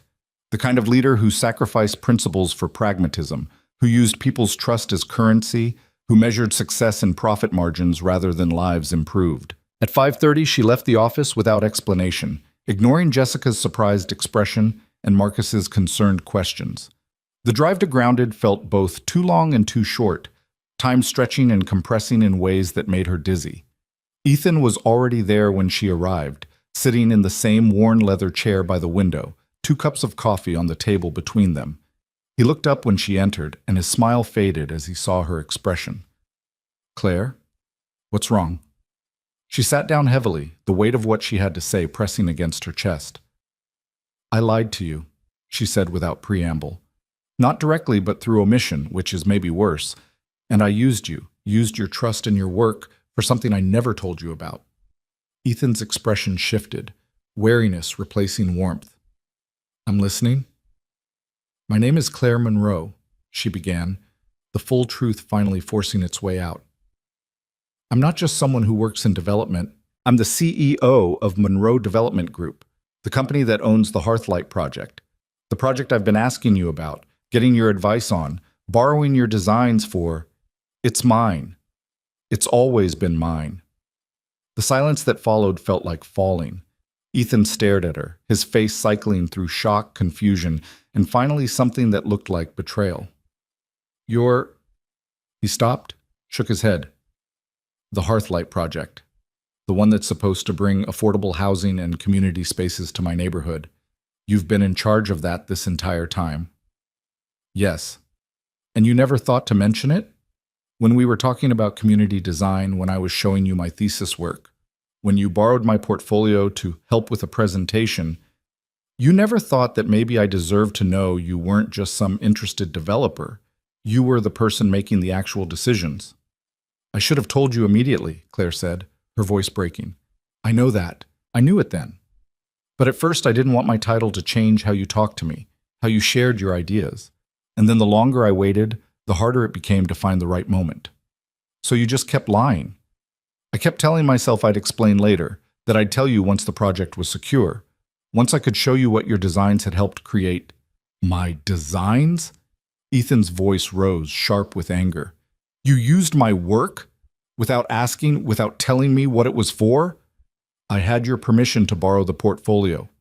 For a presentation, not to defend a project I didn't even know you controlled." He stood abruptly, pacing to the window and back. "Do you have any idea how this feels? I trusted you, Claire. I showed you something precious, something I haven't shared with anyone in years, and you took it and used it for corporate warfare without even having the decency to tell me what you were doing." "You're right," Claire whispered. "You're absolutely right. I betrayed your trust, and I have no excuse. Did you ever care?" Ethan turned to face her, his eyes hard. "About the garden, about our conversations, about any of it? Or was it all just research for your project?" "No," Claire said fiercely. "It was real, Ethan. Everything I felt, everything I learned from you, that was real. The project became something more because of you, because you showed me what community actually means instead of what I thought it should mean. And where is that project now?" His voice was cold. "Did my designs help? Did all that trust I gave you actually matter?" This was the worst part. the part where she had to admit that not only had she used him, she'd failed anyway. The board voted this morning to proceed with a conventional development. Everything I fought to preserve, the community center, the gardens, the affordable units, they're gutting it all. I lost, Ethan. And I lost using your work without your permission and without even giving you credit for it. Ethan sank back into his chair, his anger deflating into something that looked like exhausted disappointment. So that's it? They vote to displace families and you just accept it? I don't know what else I can do. You can quit, he said, echoing Dorothy's words. You can refuse to be part of something that contradicts everything you told me you believed in. It's not that simple. I have responsibilities, people who depend on me. Everyone has responsibilities, Claire. His voice was quiet but firm. I had a career I loved, recognition I'd worked years to achieve, and I walked away because my responsibilities to my daughter mattered more. You're telling me your responsibility to a paycheck matters more than your principles? That's not fair. I've been fighting for this project for 2 years, and you lost. I get it. But the question isn't what you fought for. It's what you're willing to do now that the fight is over. Ethan leaned forward, his eyes searching hers. Who are you, Claire Monroe? Are you the person who sat in my apartment and talked about building spaces that serve people? Or are you the CEO who will implement whatever the board decides, regardless of what it costs the community? The question hung between them, and Claire realized with sudden, terrible clarity that she didn't know the answer. She'd spent so long being CEO Claire Monroe, making strategic decisions and balancing stakeholder interests, that she'd forgotten how to be just Claire, the woman who'd gotten into this field because she believed architecture could change lives. I don't know who I am anymore, she admitted. I thought I did. I thought I was fighting the good fight, trying to do right while working within the system. But maybe I've just been complicit all along. Then figure it out, Ethan said. Because I can't. I can't trust someone who doesn't know what they stand for. And I definitely can't trust someone who uses people without telling them the truth. He stood, gathering his jacket. Claire reached out instinctively, but he stepped back. Ethan, please. I know I don't deserve forgiveness, but you're right, he interrupted. You don't. Not yet. Maybe not ever, but that's not the point. The point is what you do next. Whether you find a way to make this right, or whether you go back to your office and help implement a development that'll price people like me out of our own neighborhood. I can't fix the board's decision. I don't have that power. Then find different power, Ethan said, or accept that you're exactly who I'm afraid you are. Someone who talks about principles but abandons them the moment they become inconvenient. He walked out, leaving Claire alone with 2 cups of coffee and the wreckage of whatever connection they'd been building.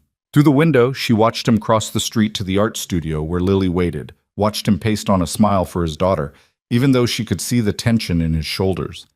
He was right about everything. She'd betrayed his trust, used his work, hidden behind omission and half-truths, while telling herself she was doing the right thing. And when the fight got hard, when the board made their choice, she'd been ready to accept defeat and move on because that was easier than taking a stand that might cost her everything. Claire pulled out her phone and opened the resignation letter she'd drafted earlier. Read it through once, twice, making small edits until it said exactly what she needed it to say. Then she forwarded it to Jessica with a simple instruction. Hold this until tomorrow morning unless I tell you otherwise. She had one night to decide who she actually was. One night to choose between the career she'd built and the principles she claimed to hold. One night to figure out if she had the courage to do what Ethan had done. Walk away from everything for something that mattered more. The coffee had gone cold by the time she stood up and walked out into the Portland evening. But for the first time in weeks, despite everything she'd lost and everything she still stood to lose, Claire felt something that might have been clarity beginning to take root. The board had made their choice. Now it was time for her to make hers. Claire drove home through streets that felt unfamiliar, despite having navigated them 1,000 times. The city looked different when you were questioning everything you thought you knew about yourself, when the carefully constructed narrative of your life had been stripped down to its foundational lie, that you could serve both profit and people without eventually having to choose between them. Her condo felt cavernous and cold when she walked in, all those expensive finishes suddenly looking like what they were, a monument to success that had cost her everything that actually mattered. She poured herself a glass of wine she didn't drink, stood at the floor-to-ceiling windows watching the city lights blur through glass still streaked from yesterday's rain, and let herself feel the full weight of what she'd lost. Ethan's trust, the Hearthlight Project's soul, her own sense of who she was beneath the title and the tailored suits. But somewhere in that loss, something else was taking shape. Not clarity exactly, but the beginning of understanding. She'd spent 2 years fighting to preserve Hearthlight's vision while operating within a system designed to crush exactly that kind of vision. She'd tried to be both CEO and advocate, to serve shareholders and community simultaneously, and the inevitable result was that she'd failed at both. Maybe Ethan was right. Maybe the only way to actually fight for what mattered was to step outside the system that made meaningful change impossible. Claire pulled out her laptop and opened the resignation letter she'd drafted earlier. Read it through one more time, her finger hovering over the send button. This was it. The moment where she either committed to the choice or retreated back into the safety of professional compromise. But before she could decide, her phone rang. Patricia's name flashing on the screen. "Patricia, if this is about transition planning for Hearthlight, I can't—" "It's not," Patricia interrupted, her voice urgent.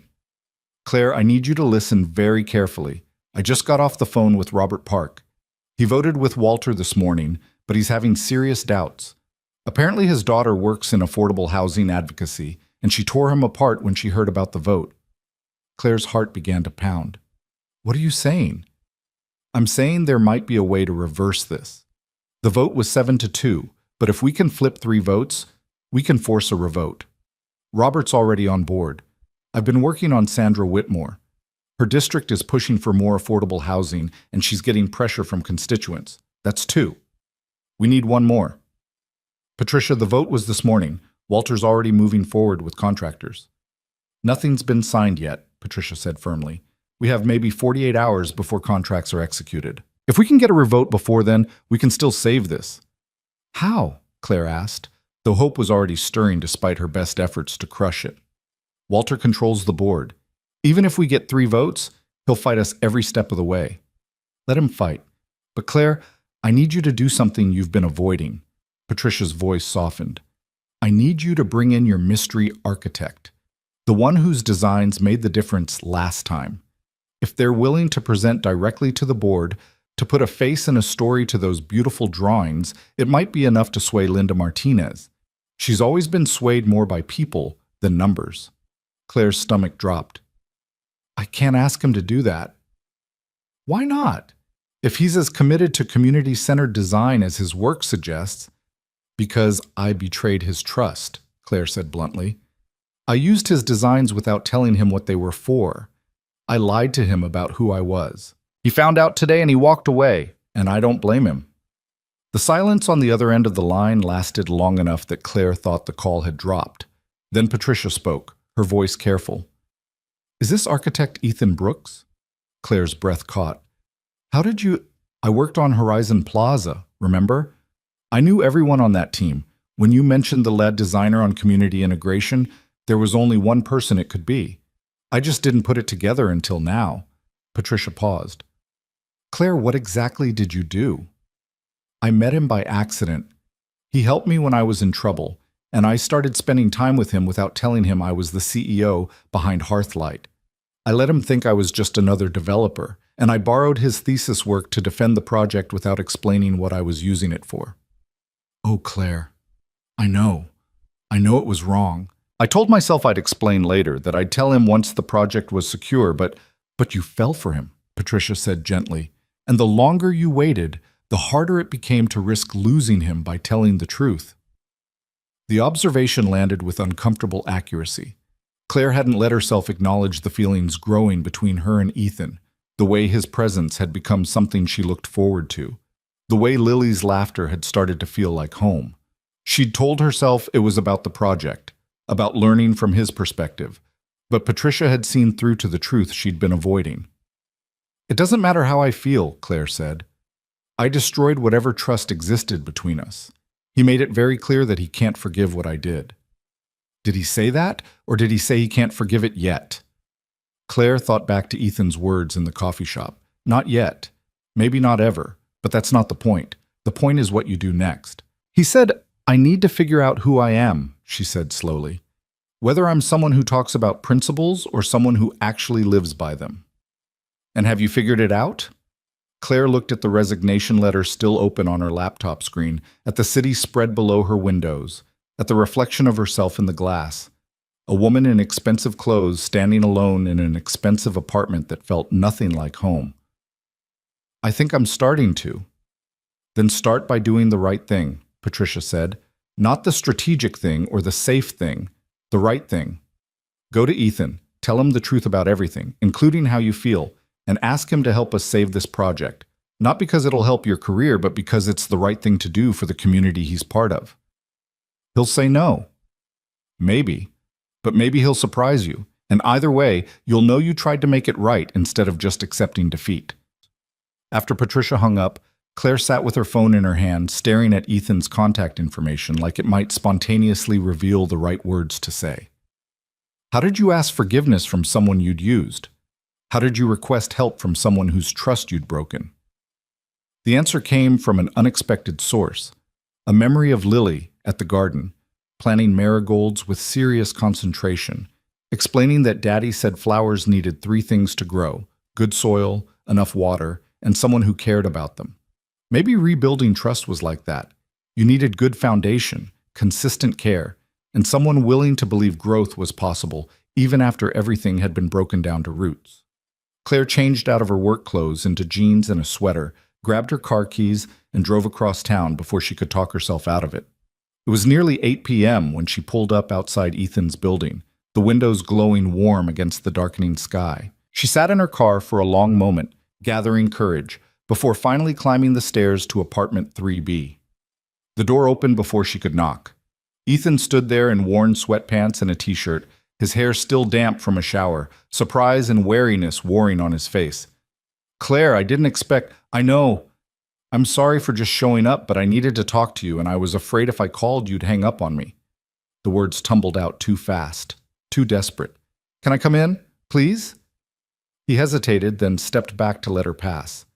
Inside, Lily sat at the small dining table, homework spread in front of her, Mr. Trunk keeping watch from his usual position. The little girl's face lit up when she saw Claire. Miss Claire, did you come to help with my math homework? Daddy's terrible at fractions. I am not terrible at fractions, Ethan protested, but his eyes stayed on Claire, guarded and uncertain. Lily, sweetheart, can you work on your reading for a few minutes? Ethan said gently. Miss Claire and I need to talk about grown-up things. Boring, Lily declared, but she gathered her books and retreated to her bedroom, Mr. Trunk tucked under her arm. Once they were alone, the silence stretched uncomfortably. Claire forced herself to meet Ethan's eyes, to not look away from the hurt she'd caused. I came to apologize, she began. Not to make excuses or ask for forgiveness I don't deserve, but to actually apologize for everything I did wrong. I lied to you through omission. I used your trust and your work for purposes I never explained. I let you believe we were building something real, while I was hiding fundamental truths about who I was and what I wanted from you. Ethan crossed his arms, his posture defensive. I appreciate the apology, but I told you this afternoon. I know what you told me, that you can't trust someone who doesn't know what they stand for. And you were right to say it. Claire took a shaky breath. I spent tonight trying to figure out who I am beneath the title and the career, and I think the answer is that I'm someone who forgot that success without integrity is just expensive failure. Something shifted in Ethan's expression, the wariness softening slightly.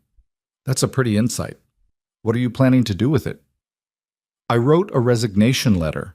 I was ready to send it, to walk away from Monroe Development, rather than be part of implementing a project that contradicts everything I claim to believe in. Claire pulled out her phone, showing him the letter. But before I could send it, I got a call from Patricia Chen. She's one of the board members who voted against gutting Hearthlight. She thinks there might be a way to force a revote, to reverse the decision if we can flip 3 board members. And you're telling me this because? Because the only way it works is if you're willing to help. If you're willing to present your designs directly to the board, to put a face and a story to the vision, to make them see what they're voting to destroy. Claire met his eyes. I have no right to ask this of you, not after what I did, but I'm asking anyway because it's not about me anymore. It's about the families in your neighborhood who deserve better than to be displaced for profit. Ethan was quiet for a long moment, his eyes searching her face. You used my work without permission, Claire. You took something precious and turned it into ammunition for corporate politics. Why should I trust that this time is any different? Because this time I'm telling you the truth about everything. I'm not Claire the interested developer or Claire the consultant. I'm Claire Monroe, CEO of the company that owns Hearthlight, and I'm asking you as myself, no masks, no omissions, to help me save a project that matters more than my career or my pride. She paused, then added quietly, and I'm asking because somewhere between that grocery store and the garden and your apartment, I stopped seeing you as a source of insight and started seeing you as someone I care about, someone whose opinion of me matters more than any board vote. The confession hung between them, vulnerable and true. Ethan's expression cycled through surprise, confusion, and something that might have been hope before settling back into careful neutrality. You care about me? I do. And I care about Lily. And I care about the community you're part of, not because it's good business, but because spending time with you showed me what community actually means. What it looks like when people choose to care about each other instead of just coexisting in profitable proximity. Claire's voice broke. I know I don't deserve your help or your trust, but they do. Dorothy and Mr. Rodriguez and all the families who've been waiting for someone to build housing that actually serves them instead of displaces them. Ethan walked to the window, staring out at the neighborhood lights scattered below. When he spoke, his voice was low and measured. If I do this, if I agree to help, I need you to understand something. I'm not doing it for you. I'm doing it for Lily and every other kid in this neighborhood who deserves to grow up with green spaces and community centers and places that feel like home instead of just places they can afford until the rent goes up. I understand. And I need you to promise me that if we succeed, if we somehow save this project, you'll actually implement it the way it's designed. No more compromises, no more letting the board water it down. If I'm putting myself out there, putting my name and my work on the line, I need to know it's for something real. I promise, Claire said. And if the board won't commit to implementing it properly, I'll resign and take the designs with me. Find a different company, a different project, somewhere that will actually build what you've envisioned. That would destroy your career. Maybe. But keeping my career by betraying my principles would destroy something more important. Claire stepped closer, not touching but near enough that he could see the truth in her eyes. You asked me earlier who I am. I'm someone who wants to be worthy of your respect, even if I never earn back your trust. I'm someone who's tired of building monuments to wealth and wants to build something that actually matters. And I'm someone who's willing to walk away from everything I've built if that's what it takes to do the right thing. Ethan turned to face her fully, his eyes still guarded but no longer quite so hard. The board meeting would have to be soon, before Walter gets contracts signed. Wednesday morning. Patricia's calling an emergency session. She'll cite new information that warrants reconsideration, specifically the lead designer's willingness to present directly and commit to the project. Wednesday is Lily's school field trip. I promised I'd chaperone. I can ask Patricia to push it to Thursday. No. Ethan shook his head. If we're doing this, we do it before Walter has time to lock things down. I'll find another parent to chaperone. Lily will understand. I don't want you to break promises to your daughter for this. I'm not breaking promises. I'm showing her that sometimes we have to make hard choices for things that matter. That's a lesson worth learning. He crossed his arms again, but this time it looked more thoughtful than defensive. I'll need access to the site, current architectural plans, zoning restrictions, budget parameters. If I'm presenting to your board, I need to show them how my designs actually integrate with Hearthlight's existing framework. I'll get you everything tomorrow. And Ethan? Claire waited until he met her eyes. Thank you for being willing to try even after what I did. Don't thank me yet, he said quietly. We might fail. The board might vote the same way, and all of this will be for nothing. It won't be for nothing, Claire countered. Even if we lose, at least we'll know we fought for something real instead of just accepting defeat. Something almost like a smile flickered across his face. When did you get so idealistic? Someone reminded me that integrity matters more than success, that good design serves people, not profit margins, that the smallest acts of kindness can build foundations strong enough to carry weight you never imagined. Claire managed her own small smile. I had a very good teacher. The moment stretched between them, fragile but real, until Lily's voice called from her bedroom. Daddy, I finished my reading. Can Miss Claire stay for dinner? We have leftover pasta, and I want to show her my spelling words. Ethan glanced at Claire, a question in his eyes. She nodded, not trusting her voice. She can stay, he called back, but you have to set the table properly. No shortcuts. Dinner was simple. Reheated pasta with sauce from a jar, salad from a bag, bread that was a day past its best. But it felt more real than any expensive restaurant meal Claire had eaten in months. Lily chattered about her field trip, about how they were going to the science museum, and she was going to see real dinosaur bones. Ethan listened with patient attention, asking questions that showed he was genuinely interested, not just waiting for her to stop talking. This, Claire thought, watching them together, was what she'd been fighting for all along without quite understanding it. Not just affordable housing or community centers, but the ability for families like this to stay together, to build lives in neighborhoods they loved, to not be displaced every time developers decided their land was worth more than their presence. After dinner, while Ethan helped Lily with a last-minute homework crisis, Claire washed dishes in the tiny kitchen, the domesticity of it unexpectedly comforting. Through the doorway, she could hear Lily explaining her math problem with increasing frustration while Ethan patiently worked through it with her. But why do I need to know fractions? Lily demanded. When am I ever going to use 3/8 in real life? Well, when you're designing buildings, Ethan said, you need to understand proportions.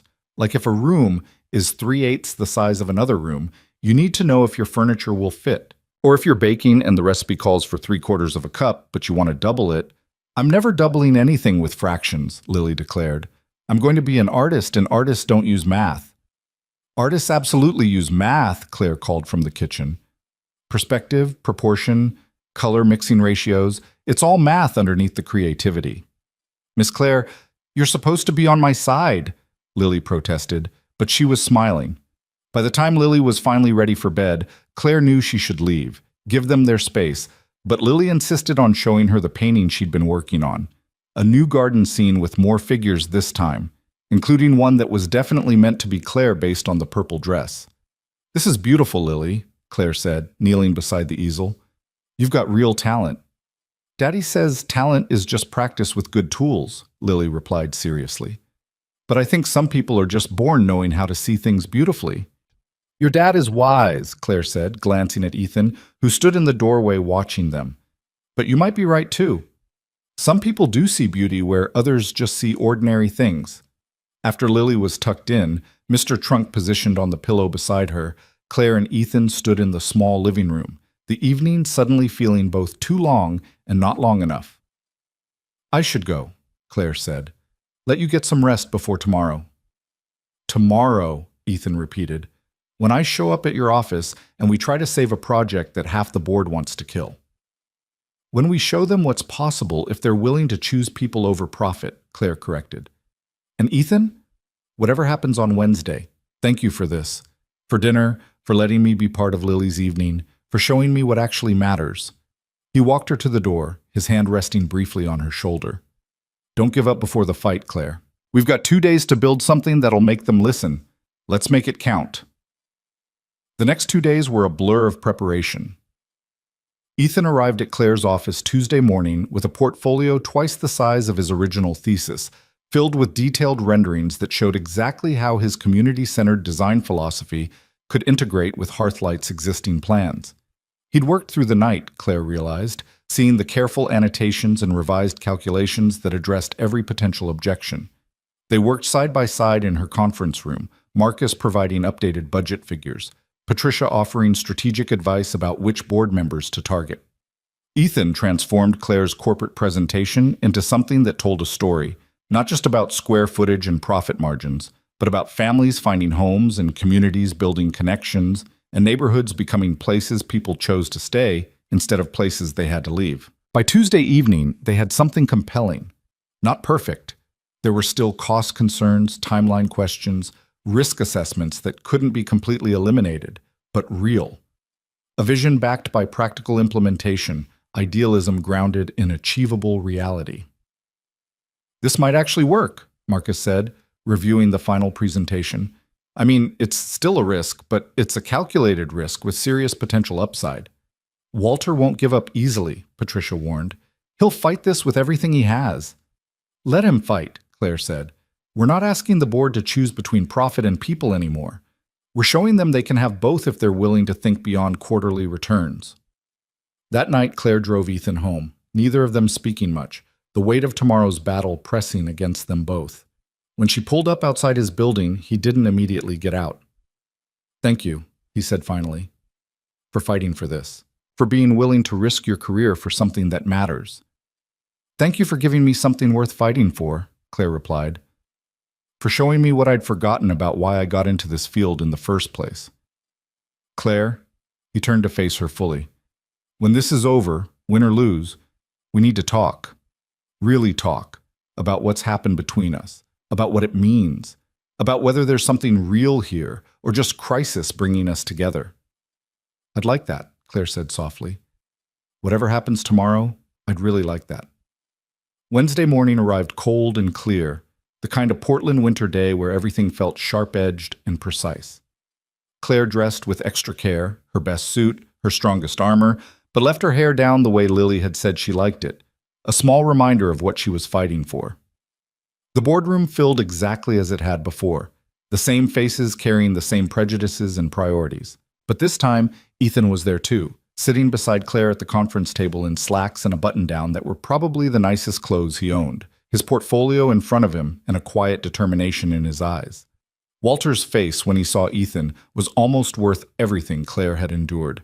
Shock, recognition, calculation. She watched him realize that his comfortable victory was about to become a real fight.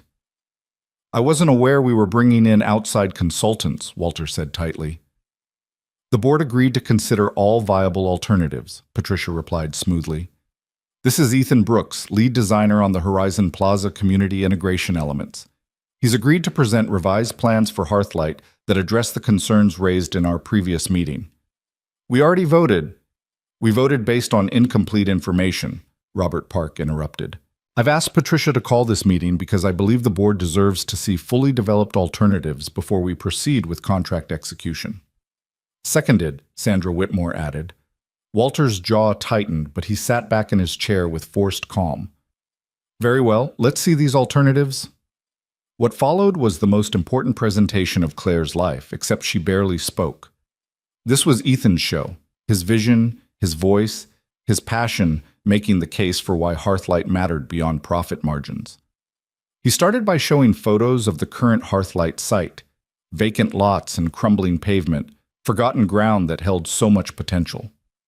Then he walked them through his designs, but instead of technical specifications, he told stories. About Mrs. Chen, who couldn't afford the delivery fees on her groceries. About families working 2 jobs and still barely scraping by. About children like Lily, who deserved green spaces and community centers, and places that made them feel valued instead of just tolerated. "Community integrated development isn't charity," Ethan explained, his voice steady and clear. "It's sound business practice that recognizes long-term value over short-term extraction. Tenants who feel invested in their communities stay longer, maintain properties better, create the kind of neighborhood stability that increases property values for everyone." He showed case studies, including detailed analysis of Horizon Plaza's performance over 5 years. Lower turnover, higher satisfaction scores, property values that had appreciated faster than comparable conventional developments. "The question isn't whether we can afford to build community-centered housing," Ethan concluded. "The question is whether we can afford not to. Because every family we displace, every community we fragment for profit, that's not just a social cost. That's a market failure. We're leaving money on the table by ignoring the demand for housing that actually serves people instead of just extracting maximum rent." The room was silent when he finished. Claire watched board members exchange glances, saw Linda Martinez lean forward with genuine interest, noticed even James Kowalski nodding slowly at some of Ethan's points. Walter cleared his throat. These are impressive presentations, Mr. Brooks. I don't deny that. But impressive doesn't mean feasible. The timeline concerns, the cost uncertainties, are addressed in the revised implementation plan, Claire interjected, pulling up the detailed project schedule. We've secured commitments from 3 contractors willing to work within the modified budget. We've identified grant funding that can offset 15% of community element costs, and we've built in contingencies for every major risk factor. Contingencies that eat into profit margins, Walter countered. Contingencies that protect against catastrophic loss, Patricia corrected, which is exactly what we'd face if we build a conventional development in a market that's increasingly demanding sustainable, community-centered housing. I move that we vote to rescind the previous approval and proceed with the Community Integrated Plan, Robert Park said formally. Seconded, Sandra Whitmore added immediately. Walter's face flushed. This is highly irregular. We can't just overturn votes because someone tells a compelling story. We can and should overturn votes when presented with better information, Linda Martinez said, surprising everyone. I've reviewed Mr. Brooks's credentials. He's not just a storyteller, he's a proven designer whose work has demonstrable success. And frankly, Walter, I'm tired of building developments that create problems instead of solving them. The vote was called. Claire held her breath as hands rose, counting silently. Robert, Patricia, Sandra, Linda, 4 in favor. James abstaining rather than voting against, clearly swayed but not ready to fully commit. Michael and 2 others voting with Walter. It came down to a tie, which meant the proposal failed. Claire's heart sank, but before Walter could declare victory, Patricia spoke up. As board member who called this meeting, I have the right to cast a tie-breaking vote in emergency sessions per our bylaws. I vote in favor of the Community Integrated Plan. Walter shot to his feet. That's a procedural technicality. That's our actual rules, Patricia replied calmly. The motion passes 5-4. Hearthlight will proceed with community integrated development as designed by Mr. Brooks and implemented by Claire's team.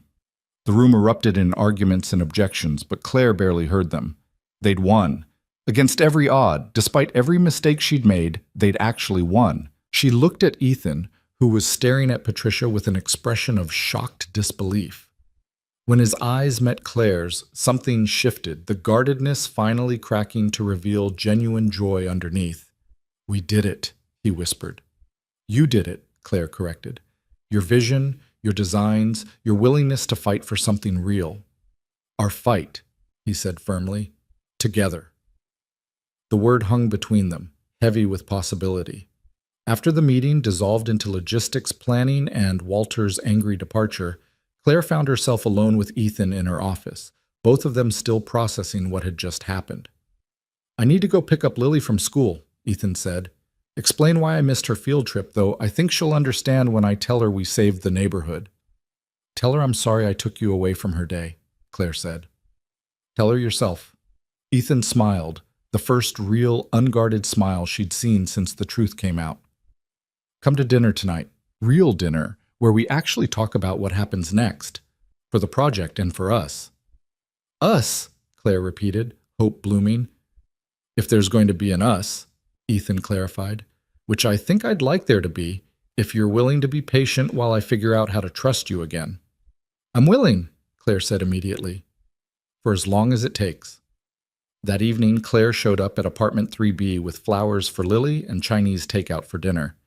Lily threw her arms around Claire's waist the moment the door opened, chattering about how Daddy had called her during lunch to tell her they'd saved the neighborhood, and did that mean they could stay in their apartment forever?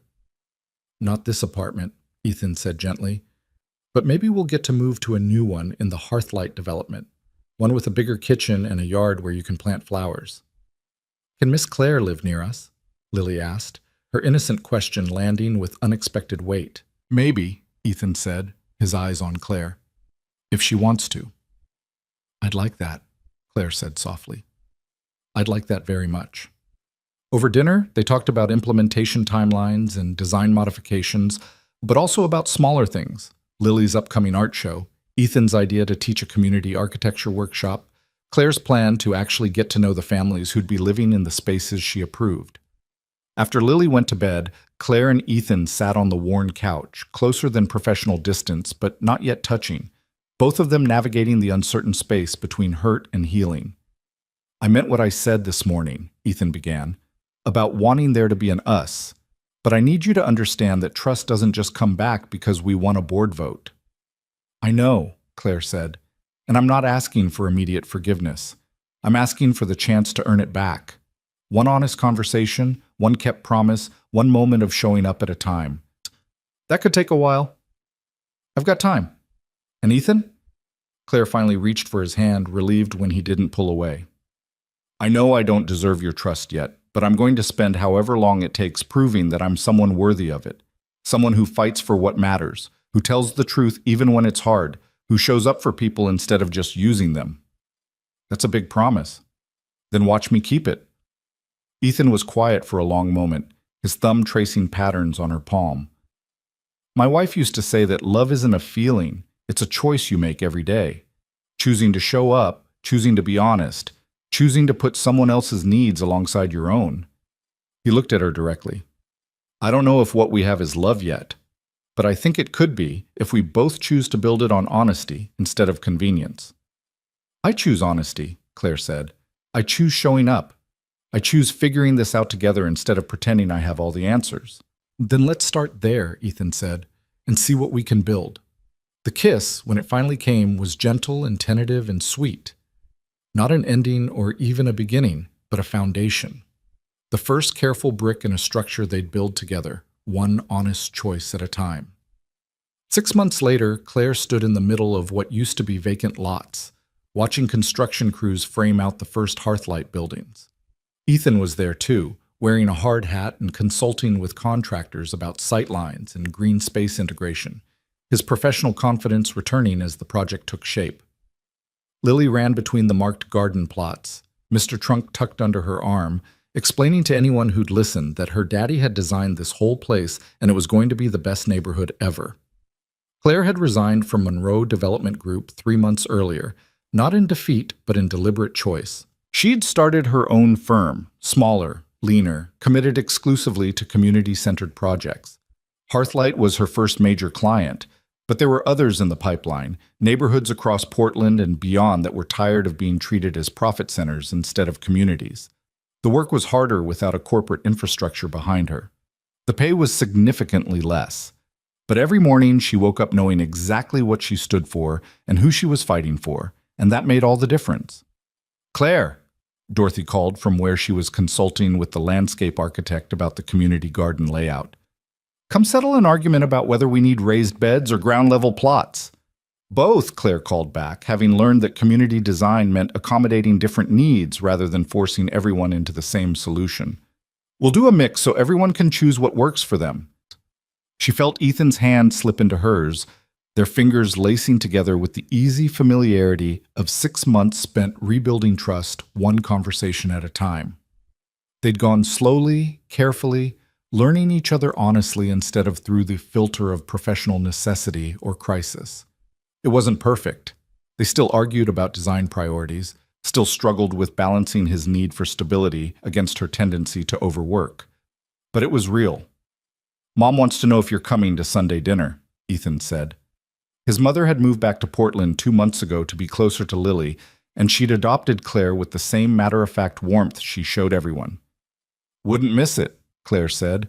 Though I should warn you, I promised Lily I'd help her pick out plants for her section of the garden this weekend. She's going to have you planting every flower in existence. Good. I need the practice, and the reminder of why this matters.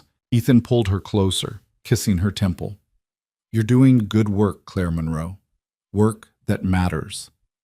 I'm proud of you. The word settled warm in her chest. Not CEO anymore. Not corporate success story. Just Claire. Someone trying to build spaces that served people instead of just extracting profit from them. Someone who'd learned that real integrity meant choosing what mattered over what was easy. Someone who'd found home not in expensive condos or professional achievements, but in communities built on care and trust and the radical belief that everyone deserved dignity. As the sun began to set over the Hearthlight site, turning the skeletal frames of future homes golden, Claire watched Lily chase butterflies between the marked pathways, while Ethan discussed modifications with the construction lead. This was what she'd been searching for all along. Not just a successful project, but a life built on choices she could defend, relationships grounded in honesty, work that made the world measurably better. It had started with a declined credit card and a stranger's kindness in a grocery store. It had grown through gardens and trust betrayed and painful truths finally told. And it had become this: a neighborhood taking shape, a family forming from unexpected pieces, a future built on the foundation of choosing integrity over convenience. Claire had learned that the smallest acts of kindness could change everything, that paying forward wasn't just about money or favors, but about showing up for people, about fighting for communities, about building structures, both literal and metaphorical, that held space for everyone. And as Lily ran back to grab both their hands, pulling them toward where Dorothy was unveiling plans for the community center's art studio, Claire knew with absolute certainty that she'd finally found what she'd been searching for all along. Not success measured in profit margins or corner offices, but something infinitely more valuable: a life that mattered, built one honest choice at a time, surrounded by people she loved and work that served something larger than herself. It was enough, more than enough. It was home.